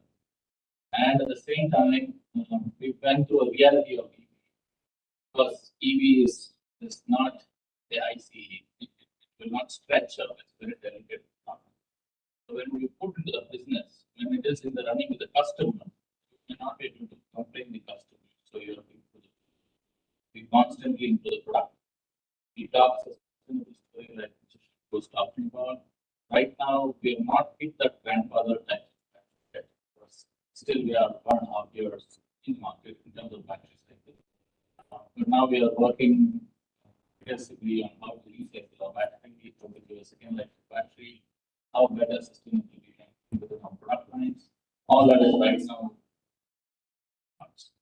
This is our project in Africa. Our team is, we are the reality, we understood how EV is exactly used. Now we're going to do that in India also. Well, in India, we have even more better power grid, network capability, customer acceptance. There's a lot of potential. We can work together, collaborate, see a great minds here. So we can work out in terms of setting up real availability of batteries for the customers, because here in India, what we see is electric is mostly adopted at the planned A sector. Still, the mass segment has not really been touched. Example, the three-wheeler segment is the whole, where there's a lot of pollution happens. Four-wheeler segments, that power segments. These are all the segments or something which we have to look at. That we can save landlord a lot, and a lot of potentials in terms of setting up.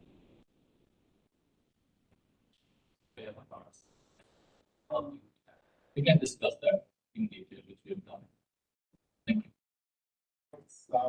Thanks, Sirajan. So I think we have very interesting panelists here. So as a moderator, maybe I will also very quickly say what I do and why I do that, so that you will know why I'm looking at these things in a particular way. I work for Mahindra. I do three things. I drive technology innovation, both for automotive and the farm, new products. So when I talk about electric or autonomous, it's not just a SUV, but it's also a tractor. So it's also the same connectivity and electrification. You can bring it to the world of farm too. That's what we do. Second, what I do is to build very strong patent portfolios for our companies, so that the inventions and the ideas that we pursue are strongly protected, so that we'll be able to take them into products and take it to global markets. The third and the most exciting thing that I do is to build capability for our engineers, especially if you walk into Mahindra Research Valley. Traditionally, since we have been working on IC engine vehicles, almost all our engineers were mechanical engineers. But today, as we get into electric, connected, software-defined vehicles, we need to make sure that we cross-skill all our engineers, so that a mechanical engineer knows as much electronics. An electrical or electronics engineer also knows a good amount of mechanical engineering. So this kind of cross-skilling across the 3,000 plus engineers at Research Valley is something that keeps me busy. So these are the three things that I do: innovation, intellectual property, and capability building. And why I do that is something very, very, very personal. I really honestly like working with very smart people and helping them to strengthen their ideas. Because when they come to me, typically a lot of them walk into my room after 6 in the evening, and then they go to the whiteboard and start describing their idea. During the first round of meeting, the idea may look very simple and very raw. But over the next 6 to 12 months, I work with them. The idea becomes so strong and so cool that we are able to really protect it and put it in a product. That gives me the most exciting experience for me. I do this again and again and again. I learn a lot in this process. I find it very, very exciting. And more fundamentally, I have 2 daughters, and I don't want to leave a house or savings in the bank for them, but I want to leave a clean environment for them. And risks in terms of climate change, want to slow it down as much as possible, so that at least the next couple of generations will benefit the same kind of nice climate that we all have faced when we were small. So this is a minimum that as techies we can do, and this is something that we have to do. So that's my motivation for choosing mobility as a space for innovation, because that's where we can make the biggest impact out there. So that's me, and I'm the moderator for this panel discussion for the next few minutes. Sure. Hi, I'm Dinesh. I represent RT. We are an electric motorcycle company. The motivation, what I do at RT, or rather the motivation with which we started RT in the first place, is when we actually were thinking about this idea in 2018, there were already many large electric vehicle OEMs who were in the market for a little over a decade each, right? Fast forward today, there are a little over 400, 500 odd OEMs in the electric two-wheeler space, right? With so many players in the market and with the electric vehicles that have gone mass market rather mainstream for over a decade and a half, the penetration of electric vehicles is still less than 4%.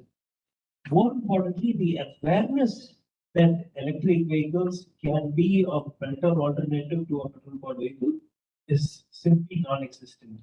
Right? To change that was our motivation, and that is essentially what we're driving. Right? Electric cars have already come. Indians have already started adopting technologies that are available in the other markets. But traditionally, when you look at motorcycles, specifically two-wheelers, India has been the defining market, right? TVS and Bajaj have been the defining brands worldwide, not just in India. That's because the dominant market is so big.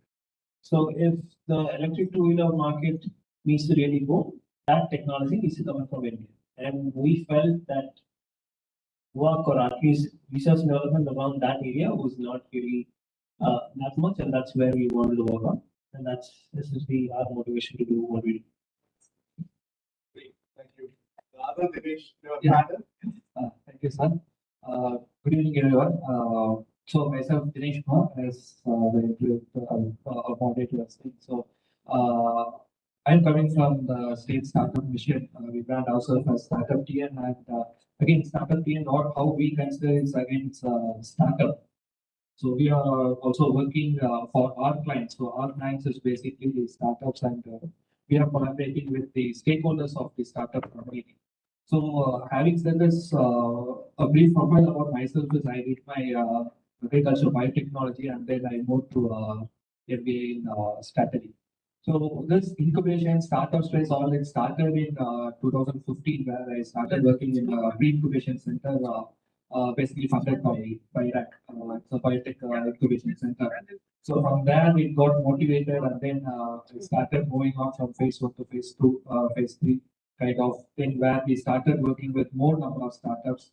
And fortunately, I got this position in startup period after almost like 7 years. So what predominantly we are doing in startup period is last year when we just want to give a glimpse about it.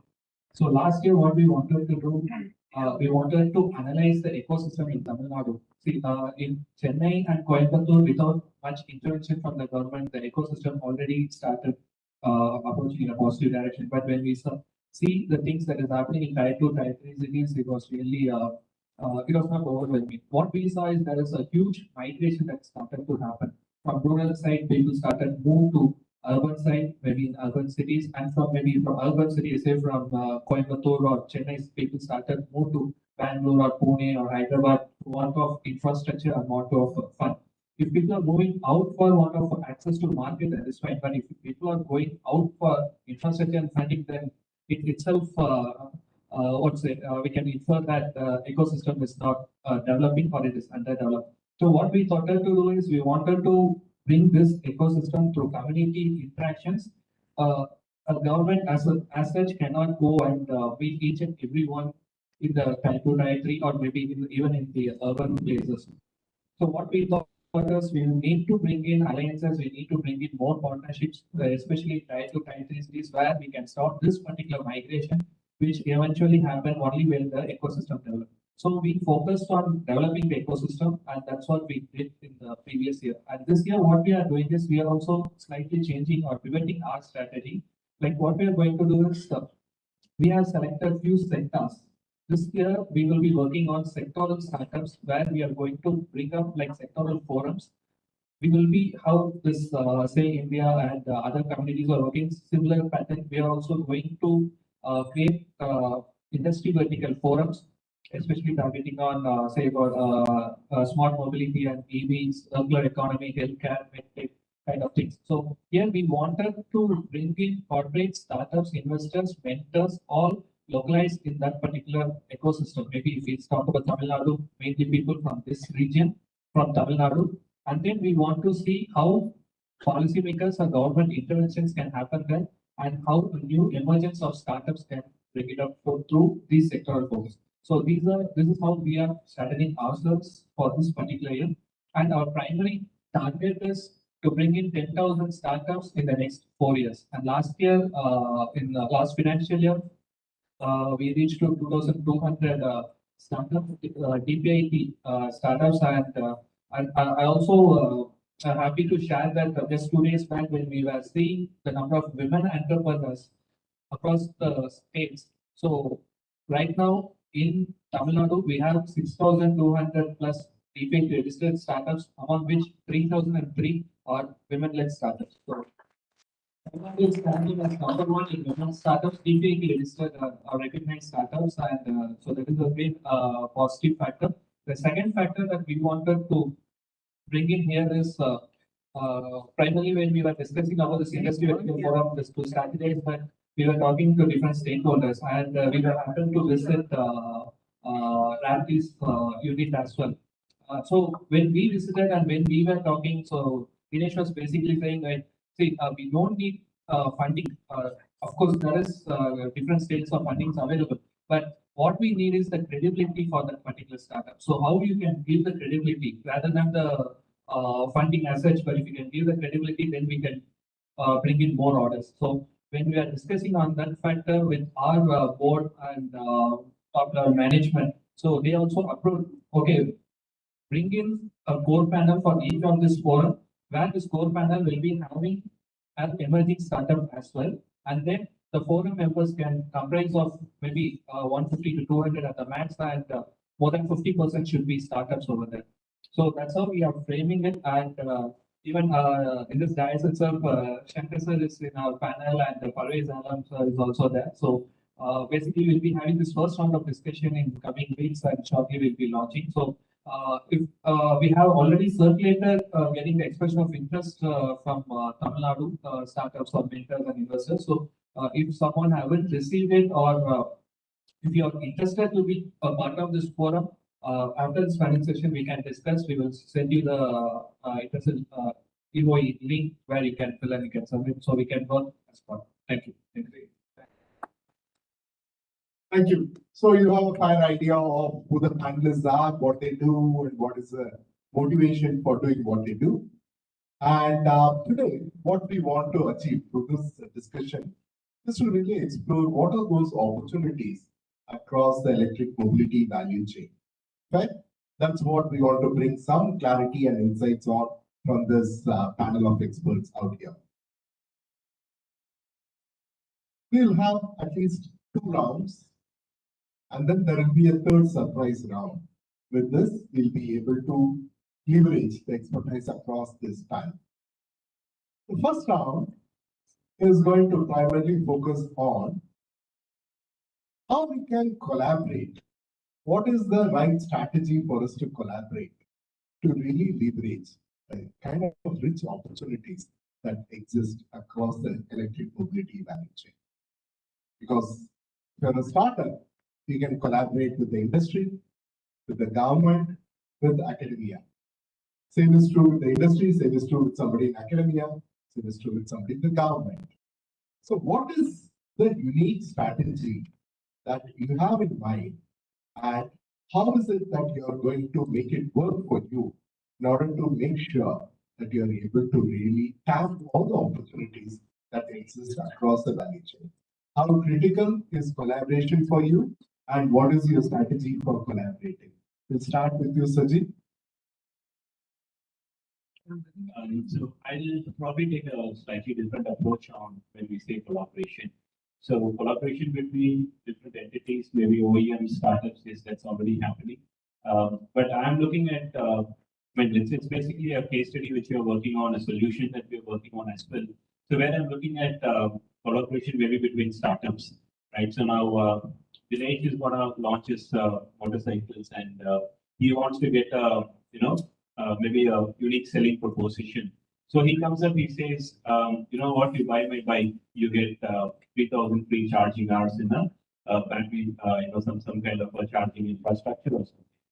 So the kind of collaboration I'm thinking about is coming up with some standards which would allow us to exchange data, not just between OEMs and startups, but between startups, between a common man and a startup, having some kind of a unique identifier for the product that you're selling.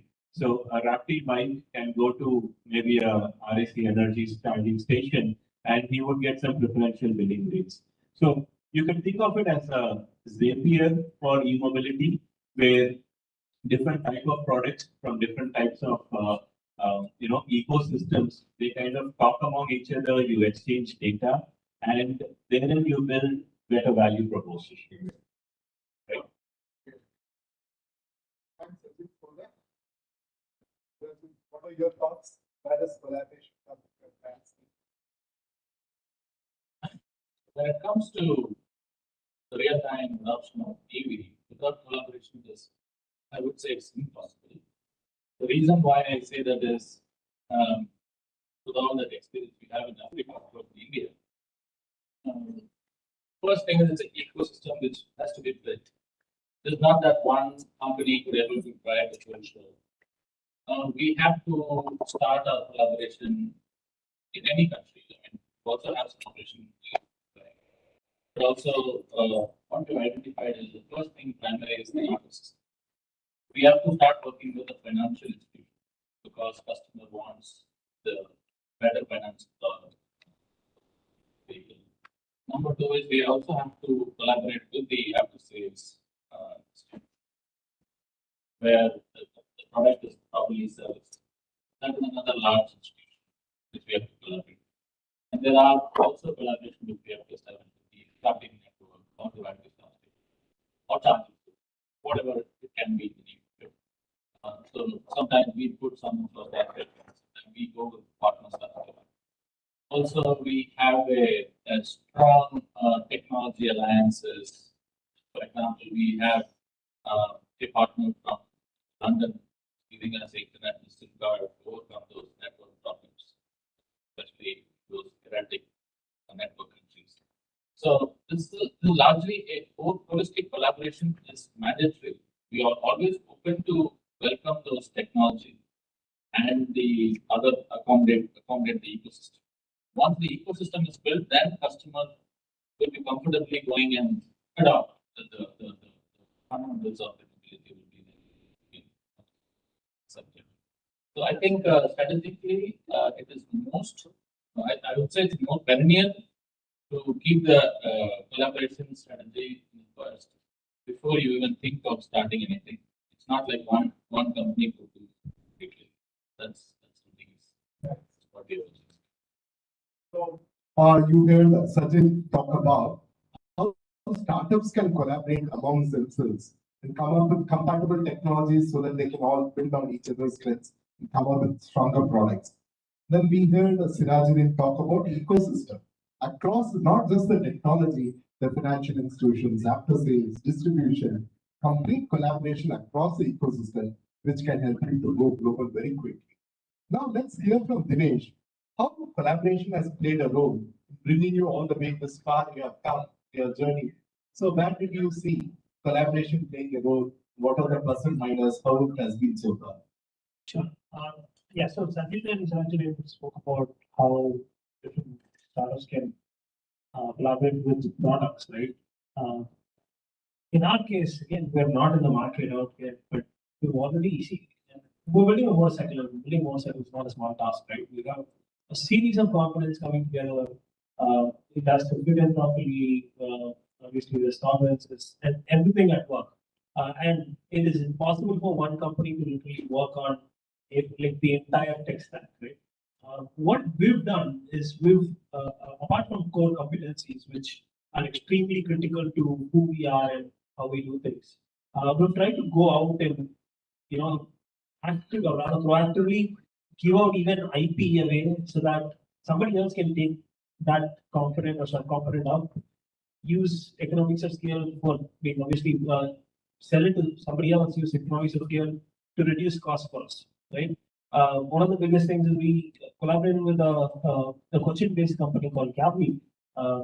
They do the IoT hardware, not the software solution, but the hardware solution. So they essentially work with the internet solution providers to manage that entire side of the game. And it's not as simple as just putting a SIM card and then managing it. When you have 100,000 vehicles on the road, managing that in itself requires immense amount of hardware and technical resources, right? So that's something that where we've given that outside, right? When it comes to motors, for example, we developed the motor to our specification, but from day one we're very clear that the motor tech in itself is not pathbreaking that we wanted to retain in in-house, right?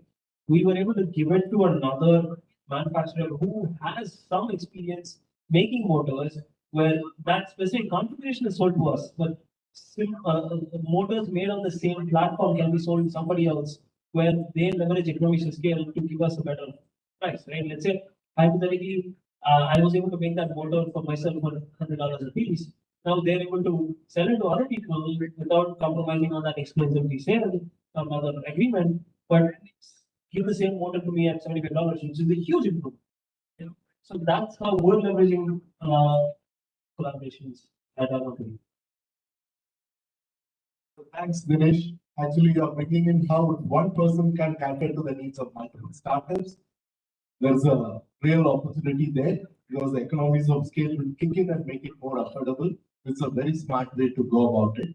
Now I want to hear from our Tamil Nadu startup, Dinesh, in terms of how government can play the role of a catalyst in driving this collaboration across the entire ecosystem. How do you see this? And what do you see as key challenges when you try to drive this collaboration housing? Yes. As I was saying, like we are using another new strategy for this year. So three things I would like to share. So first one is the tech transfer thing that we are planning it out. So we all know that many academic or research institutions are they are coming out with a number of innovations, but they are ending up maybe in patent or they are ending up with a journal or paper, something like that. But they are not taken forward to commercialize it. So what we are thinking is we want to bring in those technology that can be commercialized. So maybe the institution or the innovator in that particular institution cannot commercialize them. But if we can take forward those innovations which can be commercialized to the industry, to the startups who are really interested in it, so that we can be able to level. So that what we thought is we can bring it.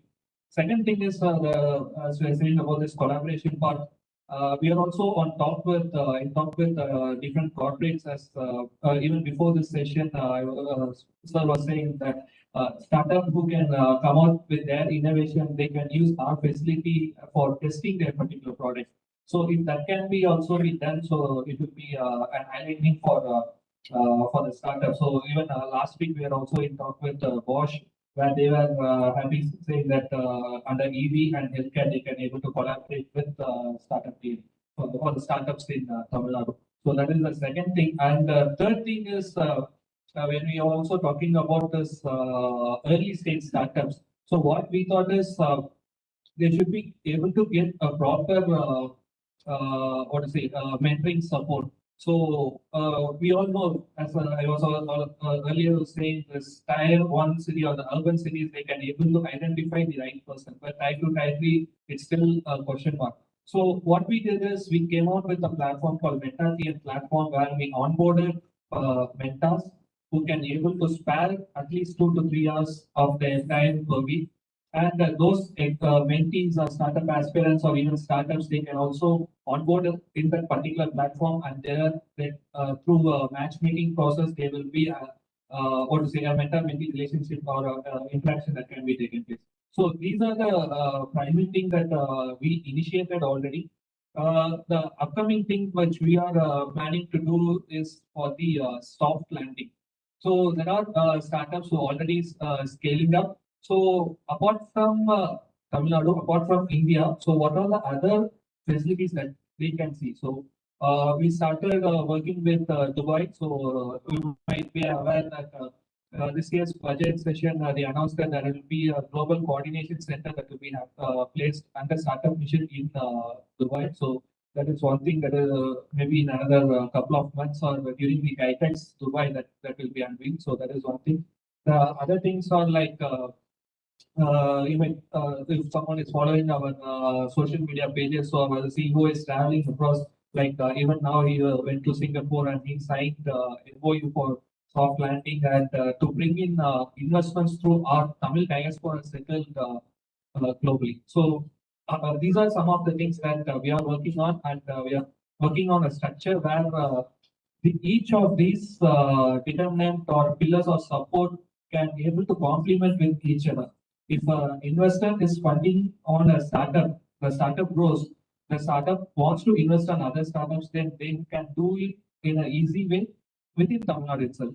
The best example we can talk about is Ipopay, where they got funding, they raised funding, they started funding other startups as well. So how we can able to complement each other through this particular thing. So that's how we are working. Thank you. So thanks, Dinesh, for that. So the first round, which was focusing on how collaboration plays a key role in their strategy and how it has helped them to come this far in their own innovation journey.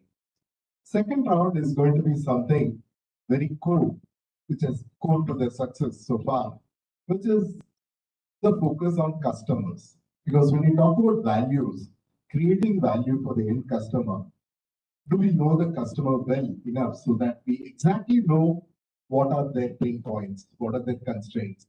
Are we delivering something that they see as value?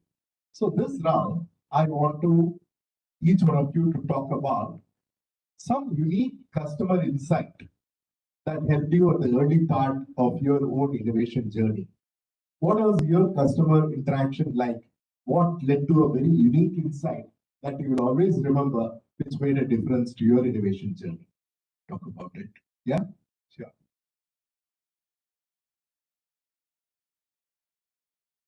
There have been a couple of things. I'm just running some of the things through my head. So one of the very recent ones which we had was, I mean, a little bit of a background, just a couple of minutes, right? I mean, I come from a motorsports background, so unlike a lot of people here, I didn't start with OEMs, I started with motorsports. So motorsports was basically proven innovation. So we were to kind of learn how to build ECUs when we didn't have access to ECUs. So in fact, me, a mechanical engineer, that's how I got into electronics calibration, quite a lot of control systems, that's how I got into it. So I always thought that, this whole thing about ECU tuning, we call it tuning, right? So we thought it was only something to do with motorsports. So we were always branding it as that. But then one chance encounter when I was with Cummins, I was talking to some of the calibration engineers there. And we actually found out that when you have a feel for the vehicle, when you're driving it, and we do by ears also, I mean, I know it's not scientific, but it goes a long way towards helping them with their drivability problems. So then we started like rebranding this as a calibration workshop. And we've had some pretty good success working with people, I mean, placing people in UCAD and all these areas where something which we thought as, a recreational use, something on motorsports, it turned out to be a much needed skill at the end customers, which were the OEMs. And we were able to do a flip based on that. I mean, a flip in our business model. What has been your most interesting customer? Okay. So there's a lot of things. But the customer, we have a lot of VOCs for the customers, voice of the customer. There's the team itself, because as you know that we are operating electric. So one more thing is when we develop a product, technically, I don't know. I'm a technology person, technical person. So whenever we develop a product, have a lot of effort in R&D and testing. The moment it goes to the customer, those customer comes back with something which sometimes we doesn't take it. We try to talk back to the customer saying, no, it's the fault of the customer. You say that generally happens, and this generally happens in the business of if you're a businessman and there's a technical person there sitting, never accepts. So that thing is something which we don't want to do as a startup. So we always learn from the product and the customer voice. So one of the things which I remember early days, of course, there's a lot of other things we've also done after that, but in three-wheelers, especially, there's an habit, drivers, who generally keep the brake always pressed they drive. You notice our three-wheelers. That's primarily because the legendary Bajaj are designing such a bit of vehicles is there. So they do that. It's perfectly okay with IC engine. But then when it comes to a electric vehicle, it's a larger problem. Now that there's a lot of maturity in the controller system as such to kind of handle it. But then that was a bigger problem we had. It burns the controller quite often. And we cannot really ask customer to change this habit a bit, so we have to change a lot of product change. So we did that. Thankfully, with the help of both technology maturity on the MCU as well as the replacement change and understanding cost, we cannot obviously complain the customer. So we kind of worked out on the product. Then we kind of saved this burning rate far better. This is one of the things, and of course, further things like once you put our vehicle in the road, you will start getting a lot of service related things. Some things are very, I thought, great technology or great design, but that moment it went to the field, it just came back very nicely to me that that is not the right design because when customer falls down, there's a traffic, somebody comes and hit it. So what I thought the great design is actually a disaster because I have to replace that kind of components. So I had to change these things. So it went like that. So today, after that, we have to take a chance of modesty to accept what customer wants and what market wants. Then we change it, and we've got into a right place right now that the product is working fine. There is no failure in the components. There is no serviceability issues. So whenever this happens within our entity as a technology entity, we always try to capture as much as possible customer pre-launch or post-launch. We have to be in a place to change the product. Without that, we are the thought customers. We always hear that the customer is king, so they have to be treated like kings. And in this case, the customer is all the time pressing the brake when driving, and you can't ask him to change his habit. But you have to modify your technology so that it works in spite of the fact that he's constantly pressing the brake. So that's very interesting. And I'm glad that you could actually crack it and come up with something without asking the customer to change his habit. I know how difficult that is. Great. Dinesh, what I want to hear from you is try to look back and see who are your early customers and what did you really learn from them? Sure. See, even today, early customers, again, obviously we're not in production yet, but we've been talking with quite a few people and we've been but more importantly, when you think of an electric vehicle, what comes to your mind? First thing that comes to your mind is, okay, EVs, they're going to be slow, going to replace batteries. But yeah, they're going to be extremely cheap to run and they're really good for the environment, right? But when you actually look at how any customer performs, right? Whether you're selling them an automobile, whether you're selling them a phone, or whether you're selling them a piece of clothing, everybody wants to talk about being sustainable and driving a sustainable lifestyle, but nobody's going to open their wallet just to be sustainable, right? Nobody's going to spend. Okay, if your shirt is 200 rupees, but you pay 1,000 rupees for a shirt, that's going to be a lot more marketing. There's obviously a very small niche that still does it, but in reality, you're not gonna just because something is better for the environment, nobody's gonna spend an extra penny. You come to the other side, right? Let's say you're driving an Innova, for example, right? Somebody comes to you and tells you it's going to be cheaper for you to run, it's going to be better for the environment. Switch to a Maruti HEV. You're not going to do it, right? They're completely different target segments, right? A person drives an Innova for the luxury, for the power, and for also the status something that it gives, right? So you're not going to be able to, and that's the same analogy that I draw to even the cheapest motorcycles that are available in the market. Let's say we start with a CT100 or a Splendor. Let's not even talk about expensive vehicles, and then compare it to the electric scooters in the market today, where one is saying it's cheaper to run, but it's going to be slow, it's going to be boring, and it's Is this not going to be as comfortable or as a good vehicle, right?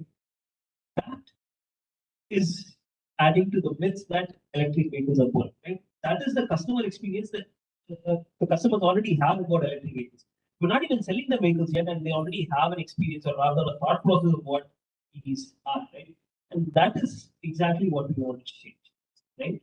If adoption has to grow organically, and again, we're not, I speak for myself and my brand, we're not a fan of subsidies, right?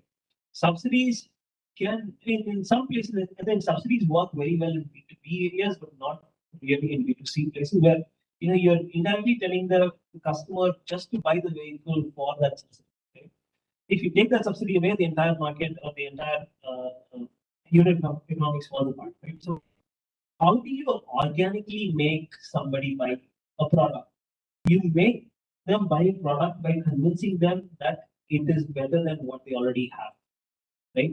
And that is what we wanted to do. People will organically start buying electric vehicles when they believe that EVs are a better alternative to automobile vehicle. How we move from a horse to a steam engine to a petrol engine, this should be a natural evolution, right? It needs to be better in drivability. It needs to be better in speed, in performance, in range. And also, by the way, it's better for the environment and it costs less, right? Not the other way around.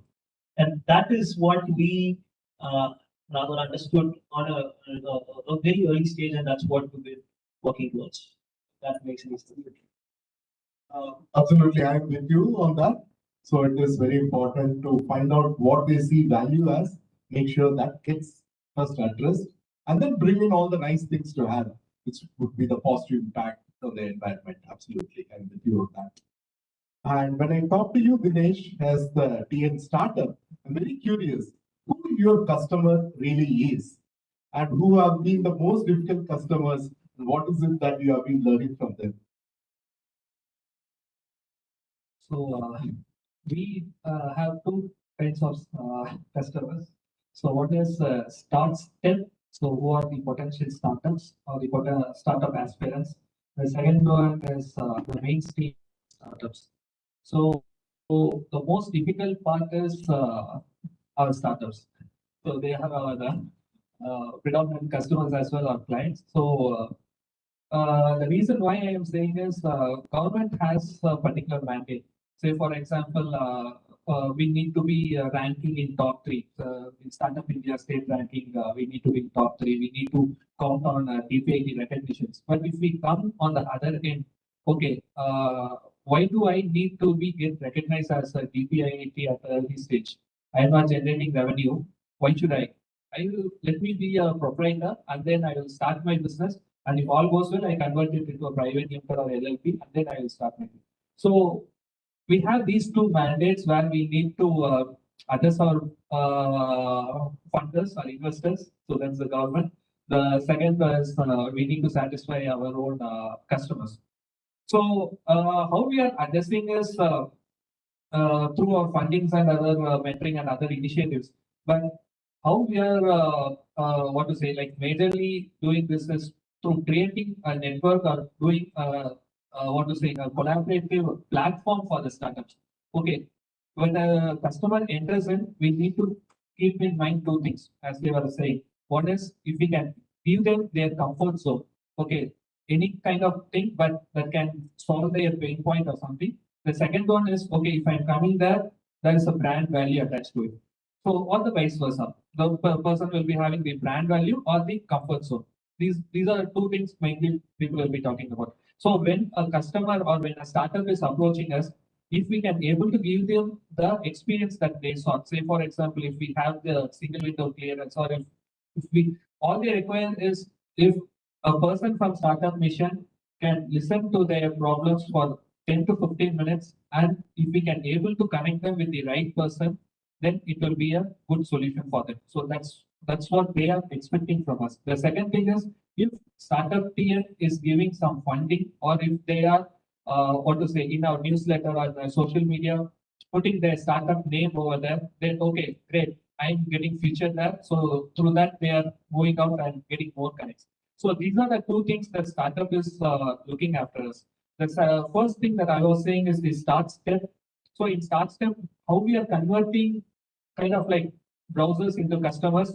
So when we go talk to them, spreading awareness, all those things, but still they're coming up and saying, okay, I am ready to go there.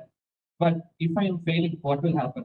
So that is the risk that they need to take. And government is somehow coming out and saying, okay, we are giving grant, we are giving connections to incubation centers where we can minimize your failure rate. So, but still that mindset is still there. So one part we need to have a cultural change, or we need to shift this mindset. The second part is how we are going to connect with the right person. Not all the startups will be requiring, for example, a particular person as their based on their sector, based on their stages. We need to give a right connection so that the startup will okay. This is the trustworthy person where we can rely upon, and government through government, the particular person is getting connected. At the same time, the other person may be a mentor or investor or an incubator. So, okay, they are coming through this government or through this channel where we can able to support them. And if they are also getting due recognition, maybe a mentor or an investor is getting due recognition, then they are also getting satisfied. So these are the two pain points that I see. So start step by step. So I think we have two types of customers and customers. Okay, so we have to deal with both. Some of them help us and some of them trouble us, but I think there are some insights to be gathered from either of them. And in the interest of time, we are going to go to the final round of discussion. This panel is so rich, we can go on discussing for hours together and get a lot of very good insights. But we are going to have one final round and wrap up with this. And this final round is something very different. This is all about, just like you are working on something very cool and innovative and something disruptive, I'm sure there are many other innovators and entrepreneurs around us across the globe who are pursuing equally innovative, equally disruptive ideas just like us.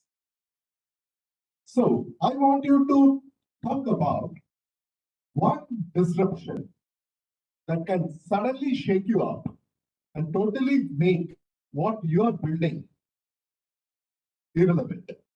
Okay, because as entrepreneurs and innovators, it is very important for us to always have sight of what is that something which can disrupt me, because we are putting all our bets on this idea that we are pursuing. So I want you to talk about what is the one thing that can really disrupt what you are trying to do. So one of the major things that we do, like I mentioned earlier, is to skill up people, right? So and we do that for the cross-domain skills. So where we take mechanical engineers, teach them some electronics, some software, because right now everything is software defined or software controlled. So right now it takes us about roughly about 3 months of working with a fresher to kind of bring him up to speed to probably write embedded code to maybe control an EGR or a very simple device, a relay or something like that. But the very funny thing is, like, if you know what you are looking for, all it takes is 5 minutes for you to go down to ChatGPT and ask it to do the same thing, and it's going to get you the entire code. Or the other way around, you have a piece of code and there's something you need to debug. You put it back into ChatGPT, it's going to kind of tell you, right? So I wouldn't say it kind of renders what I'm doing totally ineffective, but to a larger extent, if we can kind of somehow give the people the higher order thinking skills, then a lot of what I'm doing is probably going to be relevant. They want to be able to utilize these kind of AI technologies for that. Thanks for bringing up ChatGPT. I know all of us have been playing around with it and seeing the power of what it is. So let me rephrase. It's not that it will make it irrelevant, but it will make it fundamentally change your strategy and approach. That's what I'm trying to get out of you. Over to you, Siddharth. Yeah, okay. So I will obviously talk more about technology. So it is quite a, I wouldn't say that we would have a totally showstopper where the technology is coming up, because being a technology person, I'll be always watchful of what's happening in startups. Sometimes I find fantasize with the way some of the invention which has come up from some startups. Very core running companies also. So one example is we kind of designed a battery with our OT, which is quite a solid battery because we are dealing with battery as a service. So the moment we deployed it, we've got to know that because generally our charging, I don't know whether you guys know this, is in simpler terminology, the way we charge the battery is also very important.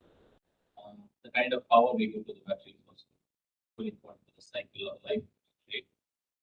So we kind of reached up to a stage that this battery can charge in, say, instead of 3 hours, it charges in 2 hours. We kind of reached up there. But some of the startup, very close known startup company of ours, which we've been watchful of, is suddenly have invented something which the same size of battery can be charged in the same environment with few modifications and kind of chemistry synchronization, which they have made very nicely with electrolytes.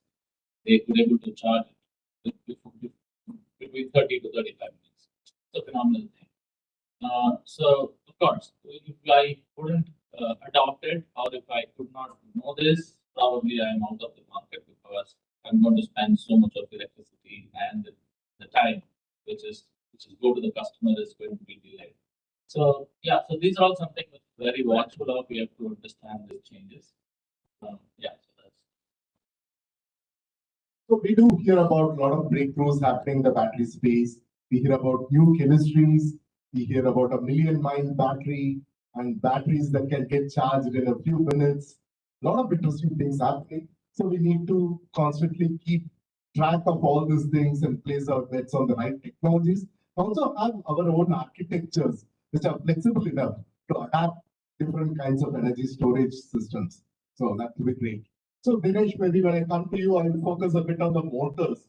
What could be the biggest disruptor in terms of the motors and the powertrain modifications that can really make you change your current strategy and approach to electric motorbikes?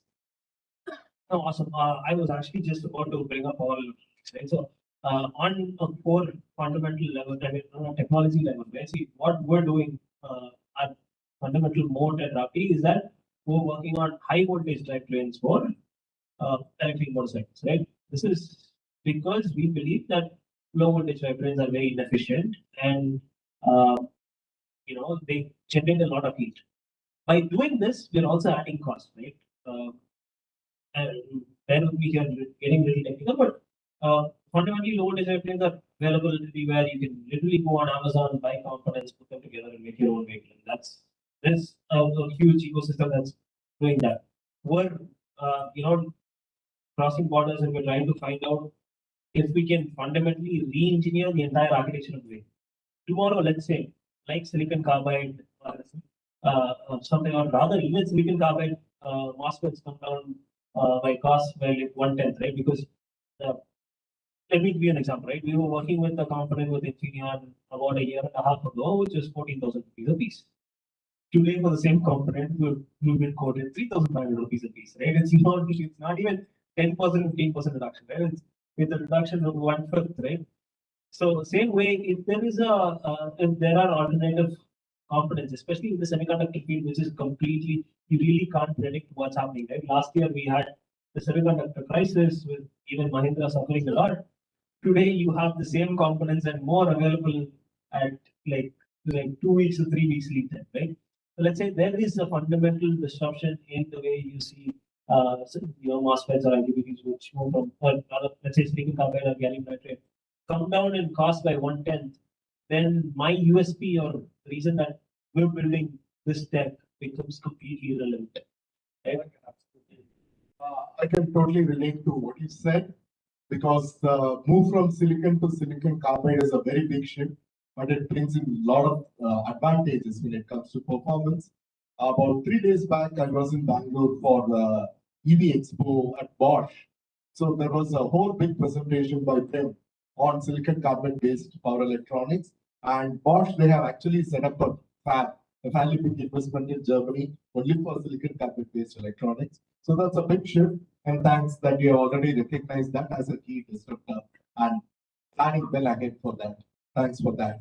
Now we will come to you, Dinesh, as to what you see as a disruptor, which can actually make you change your strategy and approach when it comes to helping the startups out here in the state.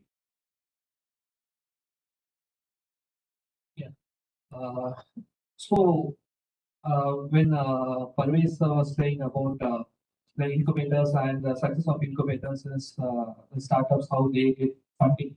So most of this, what to say, this reports or chronicles of digest, they talk about more on how many unicorns the particular state is developing, the particular country is developing.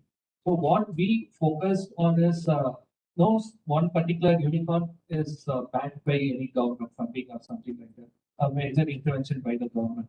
So what we position ourselves is rather than focusing on unicorns, we may focus on millicorns and unicorns, whether we need 100 unicorns or whether we need 100 unicorns. So that's where we started to think upon.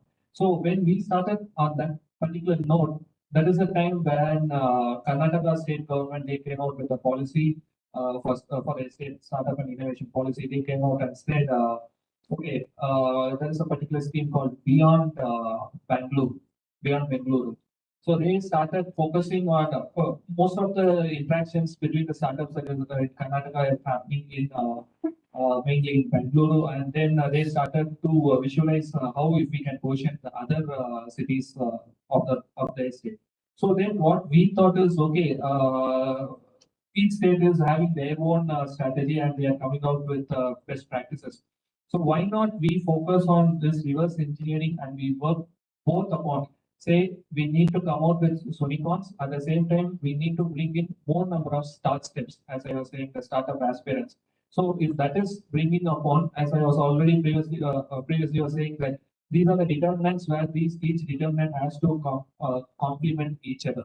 So one way we need to bring in more number of start steps. The other way we need to have our startups go soft landing globally. So then we started working upon Beyond TN. So that will be also one of the key factors that will be coming in this new upcoming policy, Beyond TN as one of the initiatives. So the disruption that we saw, we are seeing is most of the global economies, say for example Dubai or in innovation side, if you see Israel or if you are seeing Singapore, most of them are acting as a hub where the global economies are coming in. They are doing some interactions, maybe they're doing some manufacturing part or something like that, and then they're selling to other countries. So these are the hubs that they're creating upon. So why not startup TN can focus upon those particular, maybe we need to custom fit for our particular state of for our economies and to bring in more number of startups so that our GDP share, the state's vision is to become a 1 trillion economy by 2030. Now the state startups share towards GDP is maybe less than 1%, 0.2% or 0.5% or something like that. So if we can make this ecosystem as a hub for startups, then the GDP share which we for the state through startup can also be increasing. So that's the overall map that we are having in our mind. So let's see how that goes. So I think Beyond TN is a great idea because the problems that you choose to support could be local problems when solved should benefit the state, but the solutions and the participants can truly be global so that we are actually leveraging global talent. That's a way forward to go. So this is brilliant to talk about. I think we had a very exciting 3 rounds, very insightful. Believe me, this was completely extemporary.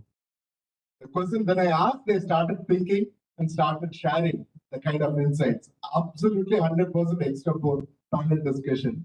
And the first round, we talked about collaboration, how it has been helping them, and why it is so important for us going forward. Second round, the customers and the customers who really helped us to really get the right insights and find out what the value is and how we can create those values. Last but not the least, how much we are aware of what could be the disruption around the corner and how we are preparing ourselves to face those disruptions. So getting worried about it, how we can actually use it to our advantage and continue to grow. in our own journeys. So I think this is a brilliant panel discussion that I ever moderated. Thank to each one of you for being here and sharing your rich insights. I think this is just the beginning of a long discussion. We'll continue to stay connected and keep leveraging all your expertise and rich insights going forward. Thank you so much. Let's put our hands together for the brilliant panel.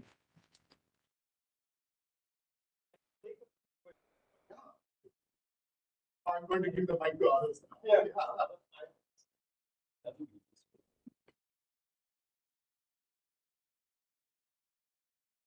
think the best way to build these on the ties and off the ties.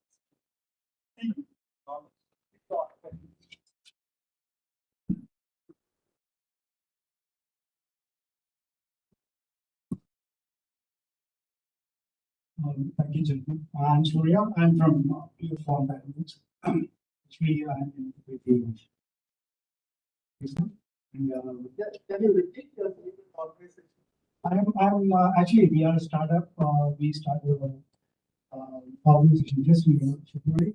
So we are setting up all the initials of all the compliances part.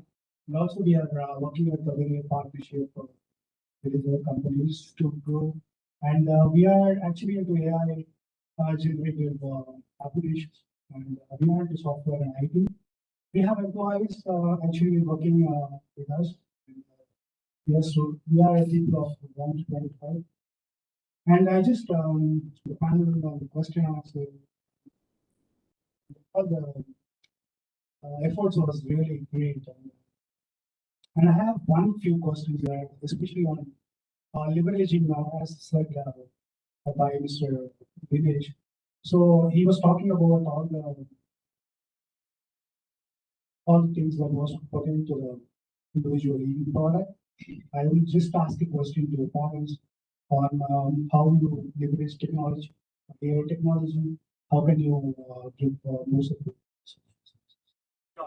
So this question is about how we can leverage AI technology to achieve our objectives. Right? And also, I would like to appreciate, you brought in cloud on battery as a service.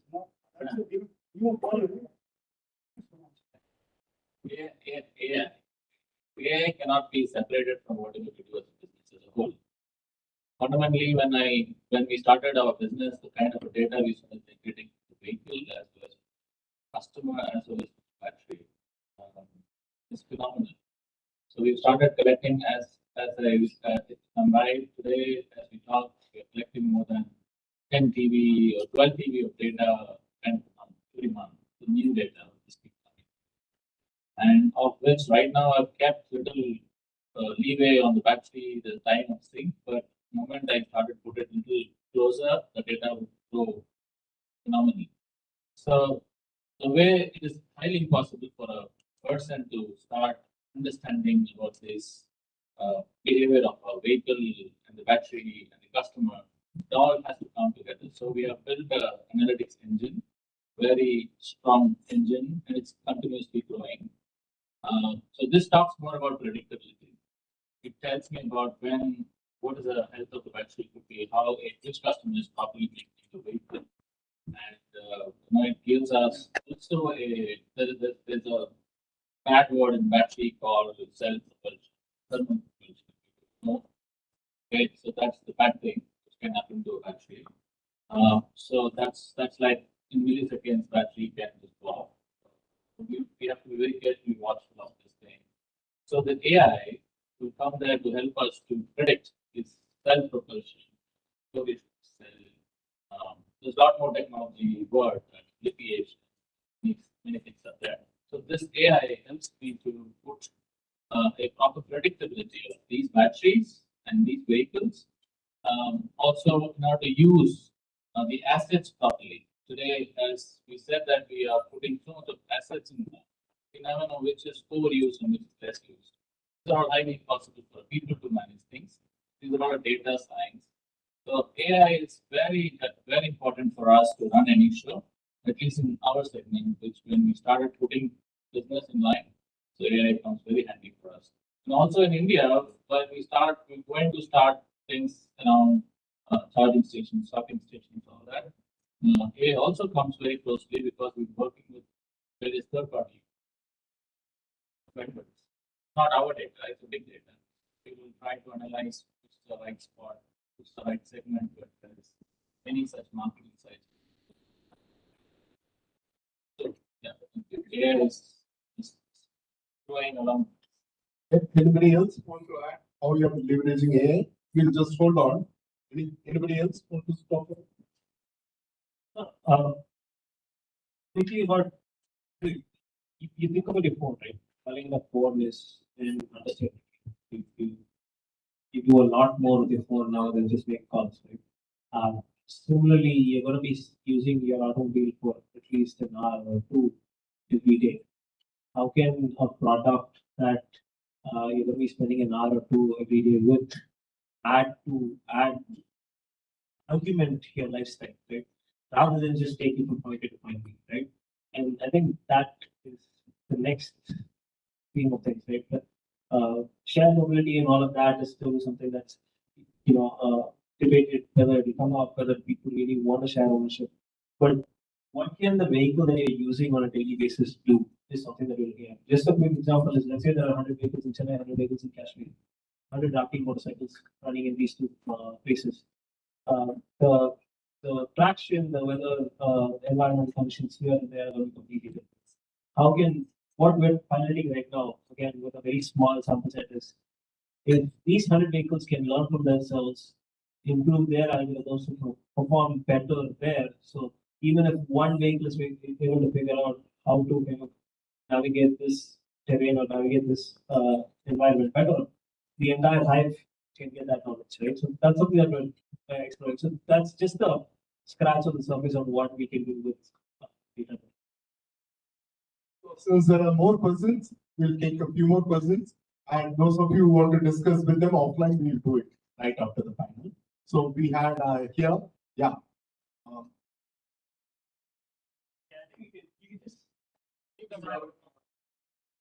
First of all, amazing, idea. E-mobility value chain. One question that I have for Mr. Dinesh is,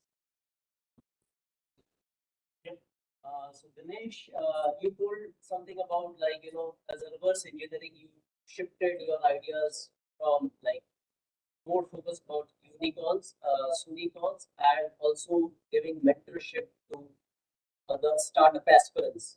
So suppose if anyone is very, very new and fresh with any idea, which is not in line with your vision of, funding or giving a kind of incubation to them, what is the kind of stages they can be mentored through startup TL?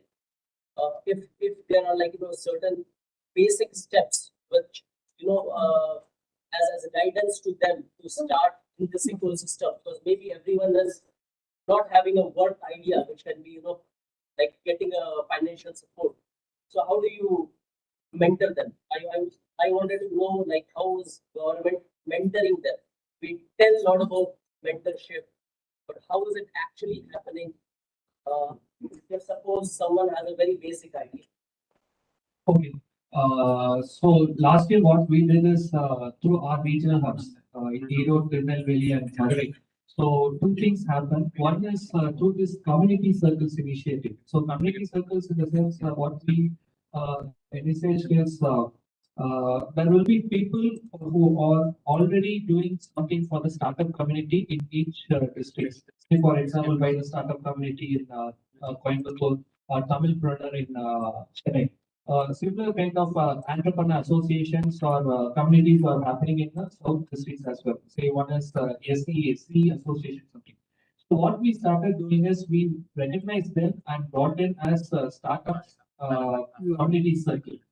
So for example, in Viluppuram itself, we had 3 startup circles. So what we naturally do is we invite the startup aspirants or enthusiasts, maybe the students or early stage, those who have not even even in the ideation stage, to have okay, why not we go visit them, see what they are talking about.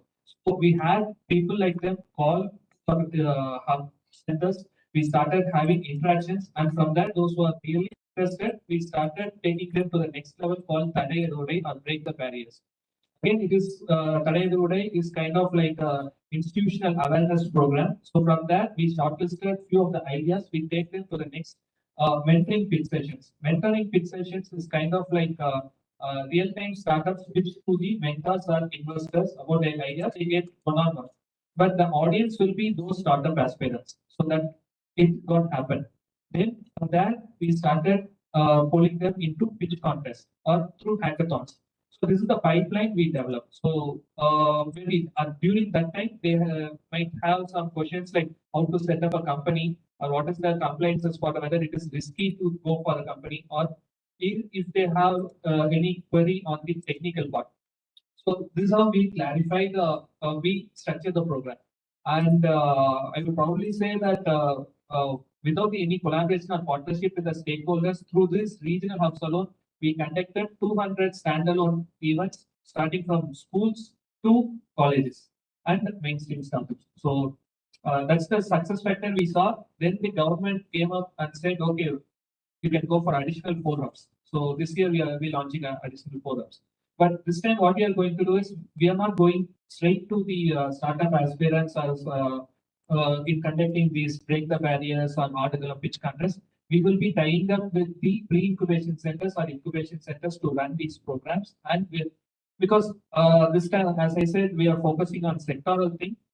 We need the awareness part as well. At the same time, we need to upscale the existing startups. So we want to focus there. And on the other hand, for the institutional thing, we want to concentrate on building pipelines through these community plays.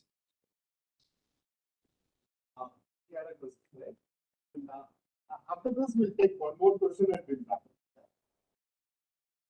TechHive from the Diamond City called Tirupur. So we are a young startup. We're just manufacturing of t-shirts and everything. The first challenge we are facing is delivery on time and the transportation cost. The customer will be asking like 6-day or 6-day delivery. We will manufacture in 3 days. What the challenge we are facing is, if you want the late delivery, the delivery cost of the transportation is low. If you want instant delivery, the delivery charges transportation is high. So do we have any better solution for commercial transport in e-mobility wise? So I can save some money for myself. Okay, see, it all boils down to the one fundamental thing which you are trying to increase the range from what we can do to a vehicle or customer. The range improvement is something which we are looking technically, while that is something which is there. But we have to also see a kind of a technically, you should know the products range differs, okay, by the specification size of the vehicle which is getting used, the e-vehicle.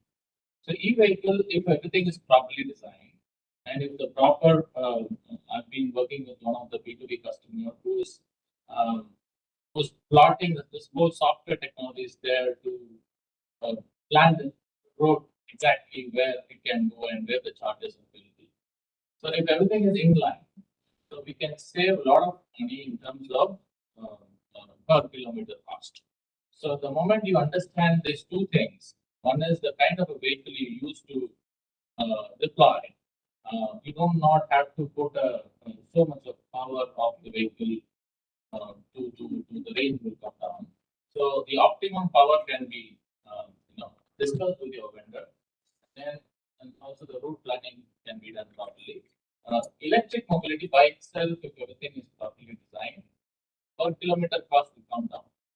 So these two are very important. One is the kind of a load and then the size of the vehicle which you have to be more cautious of. Second one is planning of the routing. If everything is proper, I think the kilometers cost will come down. Thanks for bringing this up. You would have heard that Amazon has placed an order for 10,000 electric trucks from Rivian. So a lot of the players are seriously looking at electric in terms of making it very clean and also cost effective when it comes.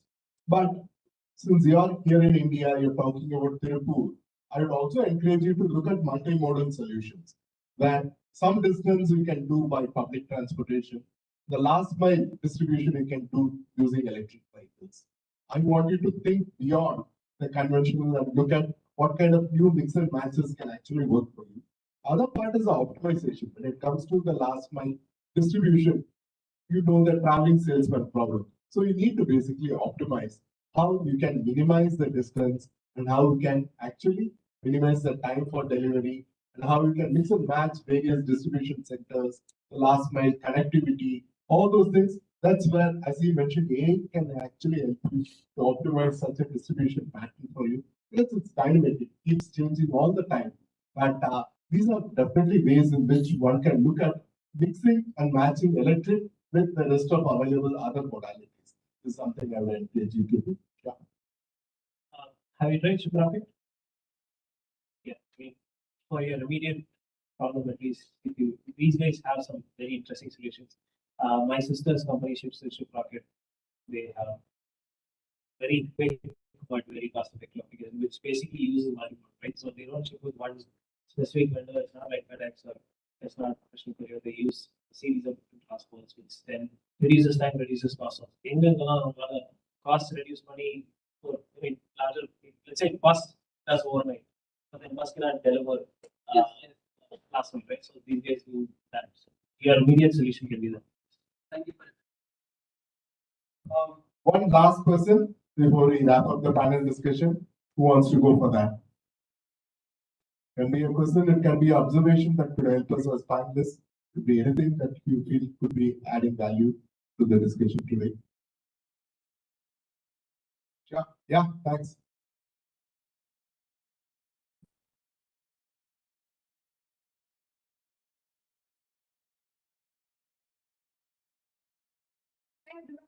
I'm so overwhelmed to be here this evening. I'm from Mahindra and my name is Priyanka. I'm a student member of SAE and now I'm a professional member of SAE.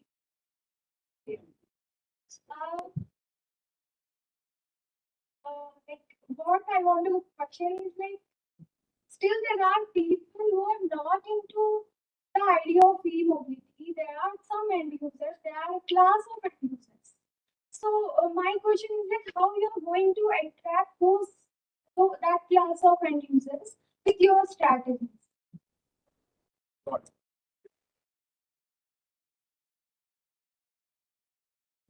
So I think Priyanka's question is, there are people who still have reservations and concerns about adapting to electric mobility. How are you going to convince them to switch over from IC to EV? How are you going to convert a non-user into a user? Sure. That's a very nice way to wrap up the whole discussion. Because I'm sure there are a lot of people who still have some doubts in their mind. So what I would request you to do is don't look at e-mobility, the whole concept as something you'll have to start using immediately. When mobile phones were launched, we were paying 35 rupees for incoming, outgoing. We will have to search for people to basically go and make calls or something. We'll only give missed calls. But if you look at 15 years from now, it's like if you don't have a mobile phone, it's basically a crime kind of a thing, right? So e-mobility, AI, all of these things, it's coming. It's a new paradigm we are seeing. But the way these will get utilized, the way they change, I would say, we'll have to wait for another 10 years to kind of see how this shapes up and how we start adapting in our daily lives. Right? Okay. So EV by now should have been a larger wave because we all know what EV is and how benefits it could bring per kilometer wise or per month wise. We all know that. But that wave didn't happen. And let's accept the fact. That wave didn't happen because of this ambiguity running on many customer minds. Many of us here not having EV. There's so many of us doesn't still have it. Thanks to that question, it's a wonderful question. We have to accept and we have to dissect the kind of a customer we have. Each one of us is very different. So there are customers who has already one car and they want another second car. Then they are very happy to keep the second car as the EV. Okay, that's one set of customers. They want more performance and stuff like that. There are other customers, for example, in two-wheelers, we have so many segments of customers. who straight away go from a urban planned customers who go from point A to point B. They know exactly where they will go, how much they'll go. For them, EV adoption is quite fast, easy. They can just go and charge. That adoption also is okay, fairly. But then when we really see the EV adoption, it is not on the mass because there is still a freedom of usage is still today there in ICA. They just go anytime you go and put petrol and move on. That's the freedom today we have. But in EV, that's not there. So I think you have to understand each of these customers. There's a lot of improvement happens from a technology side by improving the range, giving them more safety to the battery, or the vehicle as such, good design systeming. So a lot of service centers are getting built up. So I think most of these individual customer use cases are getting addressed. But in order to do that wave type, one thing is very important for us is we have to ensure for any type of customers there's availability of charge or battery. Then only people will adopt, right? So until and unless this adoption is going to be still a challenge because I going somewhere without knowing where will I get the charger or will I get the charger or how much time it will take. This is a kind of a minus mark which anyone will have before they even a tech enthusiast will not take that call because it's the first problem. Be without the charge in electric vehicle. So I think there's a lot of ecosystem development is happening, should happen in India. Across the globe, there's a lot of things happening. My friend was talking about CCS kind of charger. It charges very quickly. The problem is even there, there's a problem because how many vehicles can charge at the same time? How much waiting time and have, all that is there. I think technology-wise, battery charging times getting faster and swapping stations are getting built up. And the more number of chargers are getting built up inside the city because here the problem is outside city we find a lot of chargers, but inside city we have very less capacity. And people don't want to wait. Because if you go to the fuel station, you have just 1-2 minutes to get the fuel and on. But in the charging station, you have to wait for 1 hour or half an hour best. But that's not good enough. So I think segment-wise adoption is happening right now, which is very niche, to be honest, because we have not touched that Jamta market yet. And that exactly summarizes our opportunities also in EV delivery. So much of opportunity. Service centers. Because today there's no formal service centers available. That's one of the reasons people are not taking the vehicles. If I have ICA, then I know where I have to go for service. But if it is electric vehicle, you don't want to put anybody in the service. So the service network can be built as a huge opportunity. Plugging stations can be built as a huge opportunity. So all this is something which is really there. We have to accept that question. I was waiting for that question. It's a wonderful question. We only got adoption in the cinema they call A class types. So they have that option there, but they tend to come to the latter crowd with all this the change in the technology. Thank you. When Deloitte did a survey like this to ask people what is the biggest concern about adopting electric, the lack of charging infrastructure came up as the biggest thing.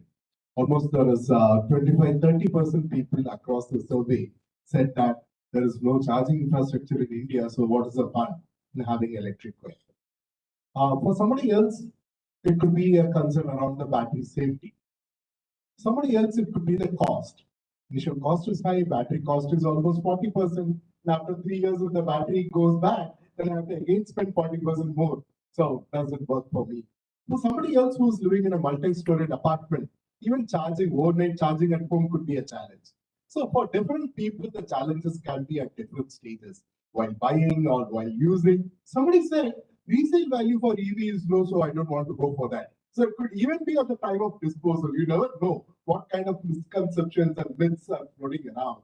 So we need to understand and address them systematically by raising the awareness, also coming up with better technologies to address those gaps. I think it's a very nice question to actually wrap up the discussion today. You want to add something? Yeah. I think it's Saturday night. All our families will be waiting for us back at home. I think this is a good time to wrap up the discussion. So let me thank Sajid, Sirajuddin, Dinesh, and Dinesh for this brilliant and very, very insightful panel discussion.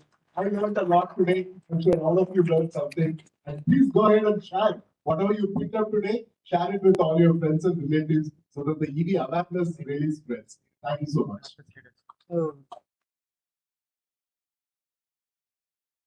So thank you, sir.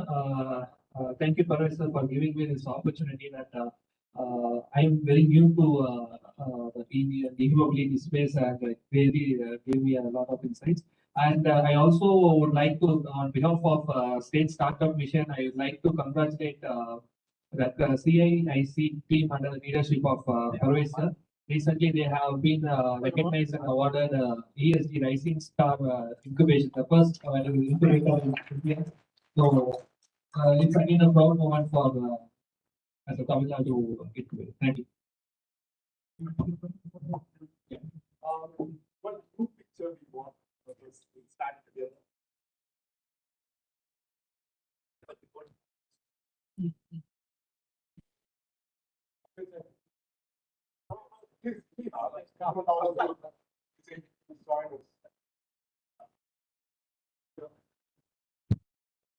Please come. This is proof back to our families saying that we that's we are responsible. Okay. Something else, right?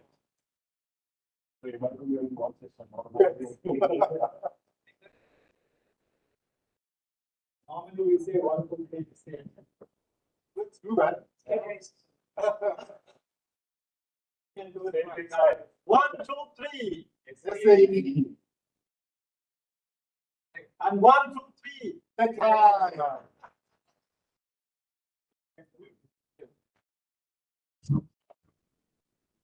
So we have just 10 more minutes.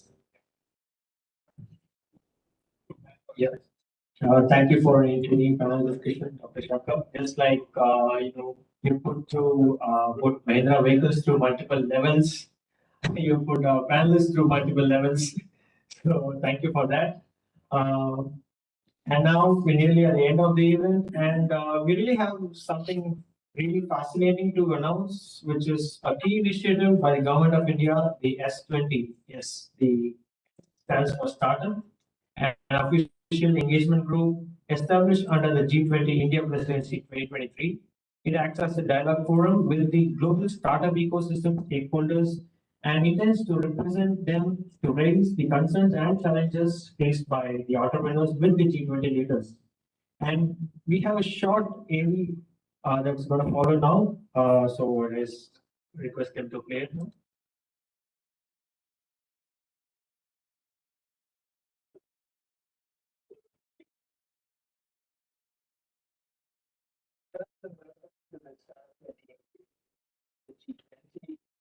Chetan Vaishnav, chairperson of the executive.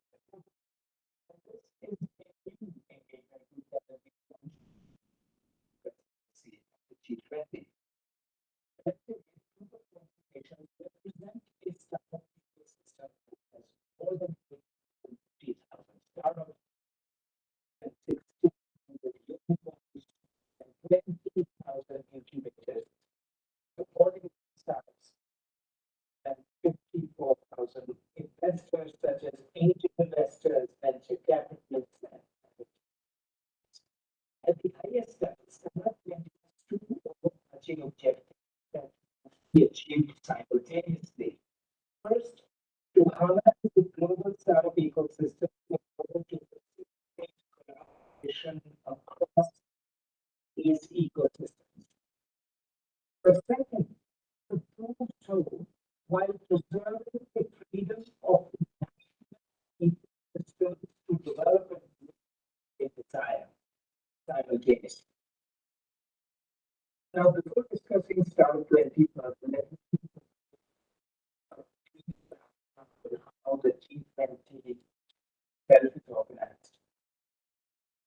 This is the first time India has the presidency of the G20, which argues the most influential economic over 85% of the world's GDP and 2/3 of the world's population. The forum is organized in three tracks: the Sherpa track, the finance track, and the engagement groups. The first two tracks, the Sherpa track and the finance track, are governmental tracks.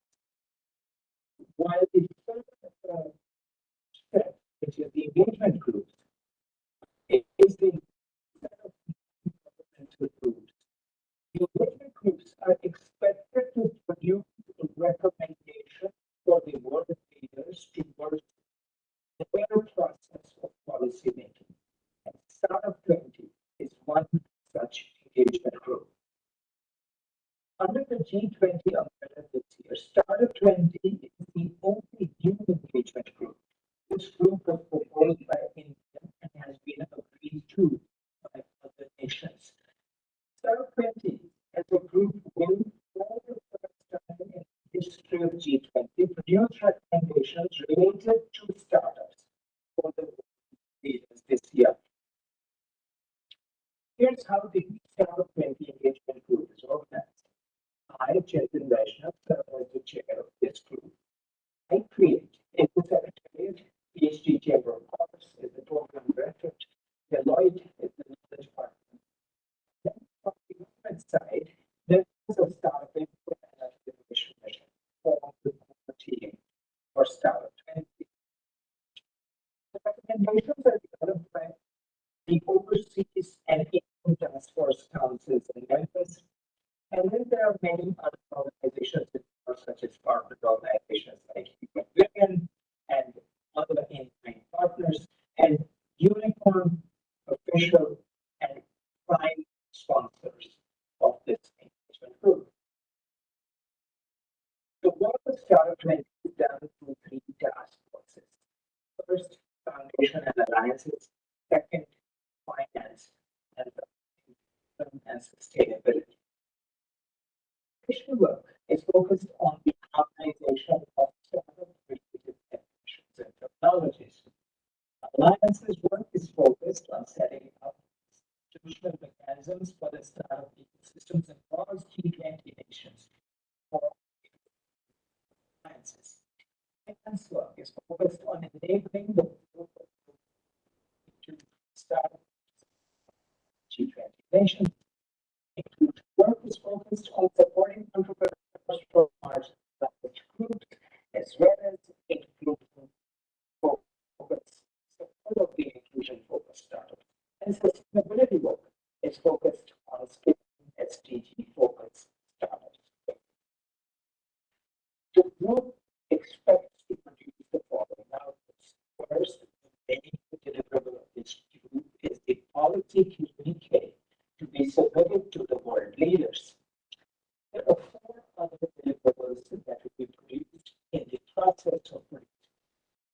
First, a startup definition framework and terminology handbook. Second, a startup financing framework across for financing across G20 nations. Third, mechanisms to accelerate startups addressing critical SDG and inclusion gaps. Creating a network of global innovation centers to foster collaborations across G20 nations and organizations. Startup 20 will progress through 4 major meetings. It started its work with the inception meeting in Hyderabad in January 2023. The second meeting was 2nd of March 2023. The next meeting is in Goa in June. This meeting is focused on finalizing the policy communique. Final meeting, which is the Startup 20 Summit meeting, will be held in July 2023. At all of these meetings, there are discussions, startup policies, and Startup 20 response. Let us now watch a brief video and show the glimpses of the inception meeting and the second startup.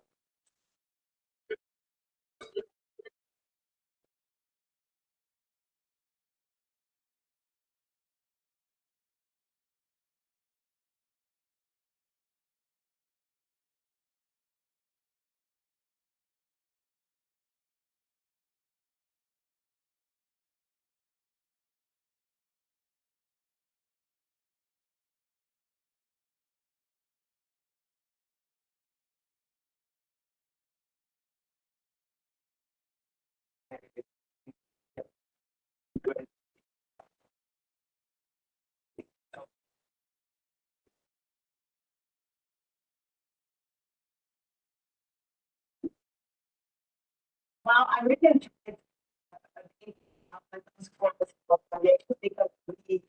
got a super group that different discussions and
As we head into the Manila meeting, where we want to build consensus on the final policy communique, I've never shared with you the link this communique. I'm here to request you to provide your comments on this draft so as to reflect your concerns as accurately as possible. The concerns of the startup ecosystems of the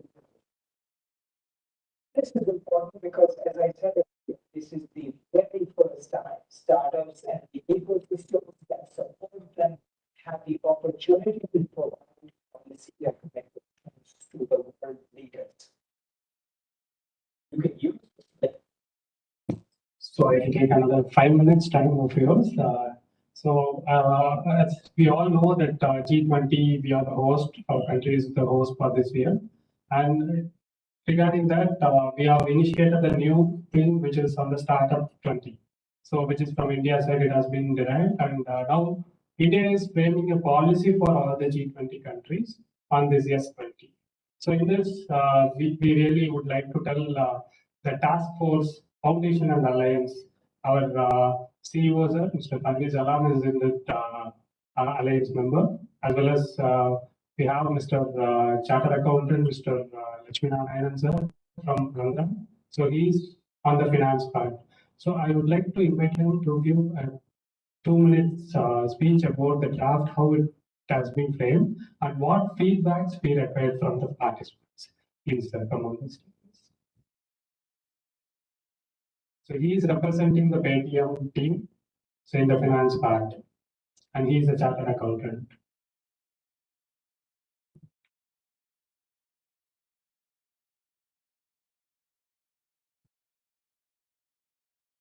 Very good evening to each one of you.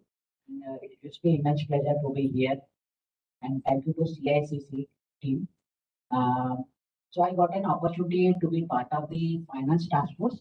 Who saw earlier, it is one of the important task force. As we all know, finance is the main and important driving force for any activity. So in that finance task force, it is possible to show that. Before I want to share. Snapchat 20 G20 has got a website where you quickly can go to.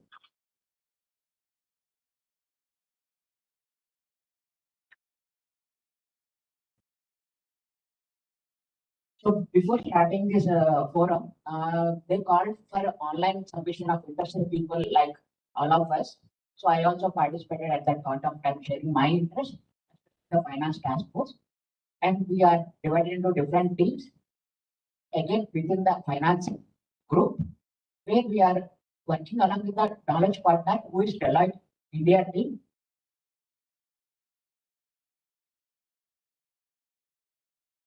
So, we all know finance. Starting point is from where to start. How much money required? Okay, we got money. How to spend that money? Okay, we spent the money. How to get the maximum desired output from the money spent? And again, the money what we received, what we spent, for everything there is an accountability, and we have to again justify the funds has been spent.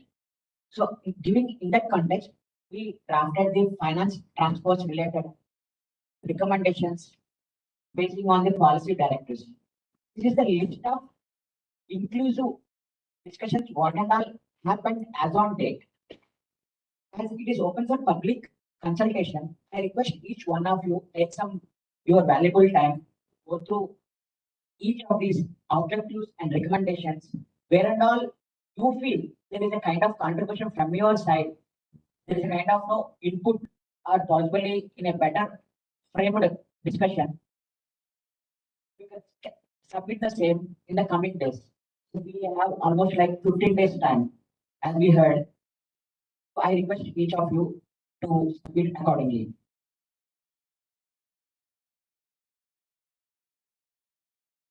So most of the things are in a self-explained English language.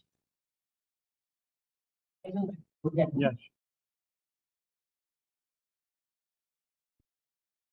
So where we are telling the flow of public and private capital fund within India, outside India, and again venture capital fund, angel network fund, debt funds. What is the second recommendation? So getting funds is one thing. Obviously, the second aspect of the tax impact will be there because every startup has got its income, and again we have to pay taxes in respect to country. How to align all these things across G20 countries? That is a major element of discussion. What has happened on the floor at Hyderabad and Sikkim till date. So that's what talking about the second aspect. Let's go to the next page. Third one is cross-border flow of capital across the G20 nation. This little bit of technical concept, people who are into finance can easily shell into that. As we know, like Google, we are using Google services in India. So who is paying taxes for this company? So it's a intergovernmental taxation aspect that is also taken care by the startup T20, startup 20. So it doesn't mean that these are the exclusive list. It's only inclusive list. Whatever people want to add one more thing, please feel free to add and share your respective valuable public consultation points. I think it is. Yeah, thank you. Thanks for the long day and then the patient sitting. Actually, like he said, this is very important from the policy perspective. Now, whatever we talk, finally, this is going to be deployed across G20. So please take your time at leisure time at your home and then give your feedback, which is going to be, and then it's a democratic country, we need to give our feedback. Please give feedback. And I thank Mr. Lakshman who come all the way. He came to Chennai for something else. He said, I volunteered. That's a startup 20, G20 spirit. He came voluntarily and then sitting here and then gave inputs. I would like to thank and honor.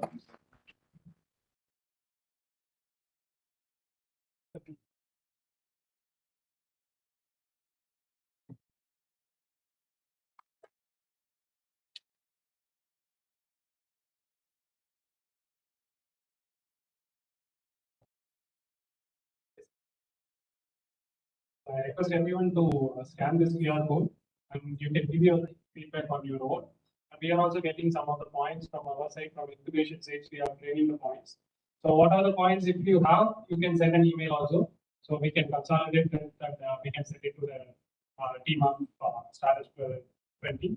So I request Status team also to send their points and views on the policies, how they're working, going to work on it.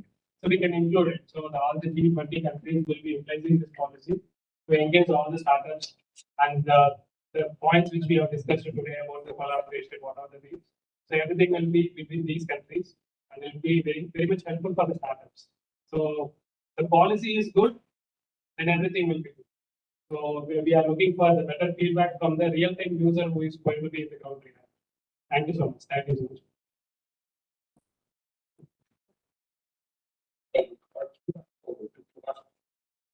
Yeah.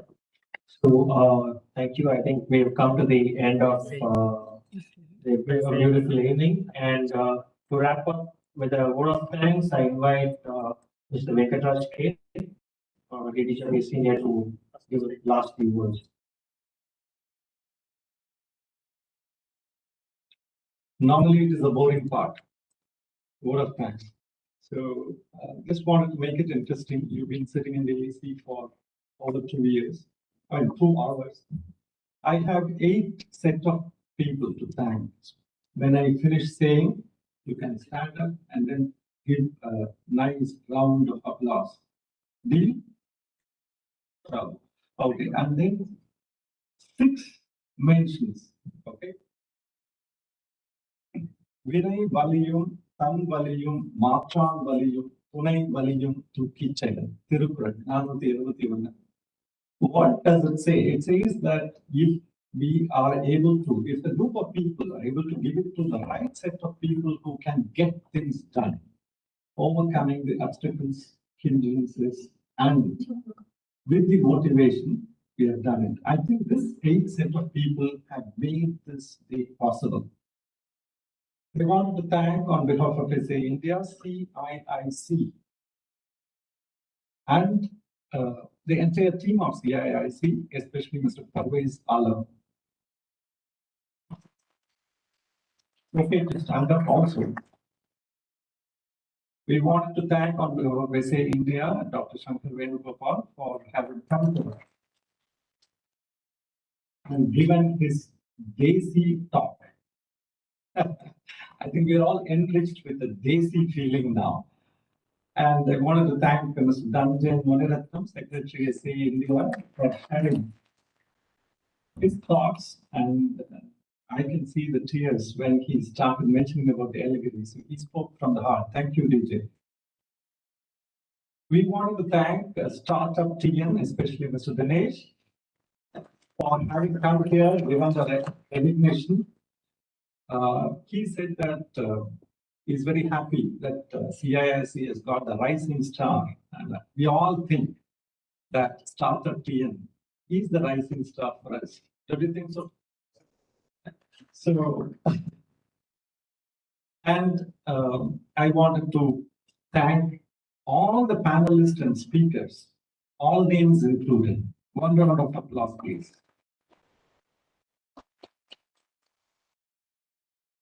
We want to thank Mrs. C. Pradeep, Chair of TechHive, who has conceived, put things together, stitched the whole thing, but not available today because of some reasons. So, Mr. C. Pradeep.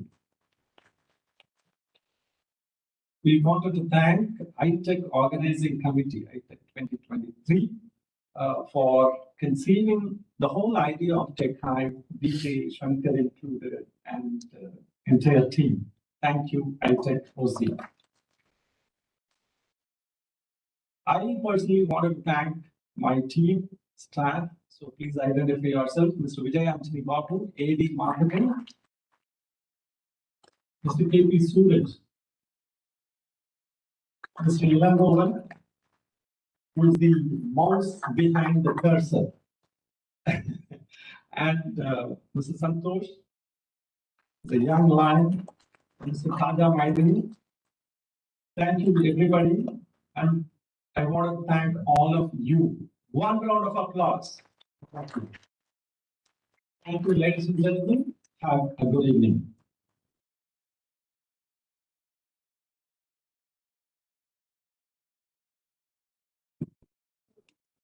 May I request everyone to rise for national anthem? Adhinayak Jaya Hind Bharat Bhagya Vidhana Sindh Gujarat Maratha Dravida Uttara Banga Vindhya Himachal Yamuna Ganga Jala Jala Vidhana Shubhanami Jagiri Jala Shubha Ashishamagi Vahi Jala Jaya Dhamma Jaya Dayak Jaya Bharata Bhagya Vidhana That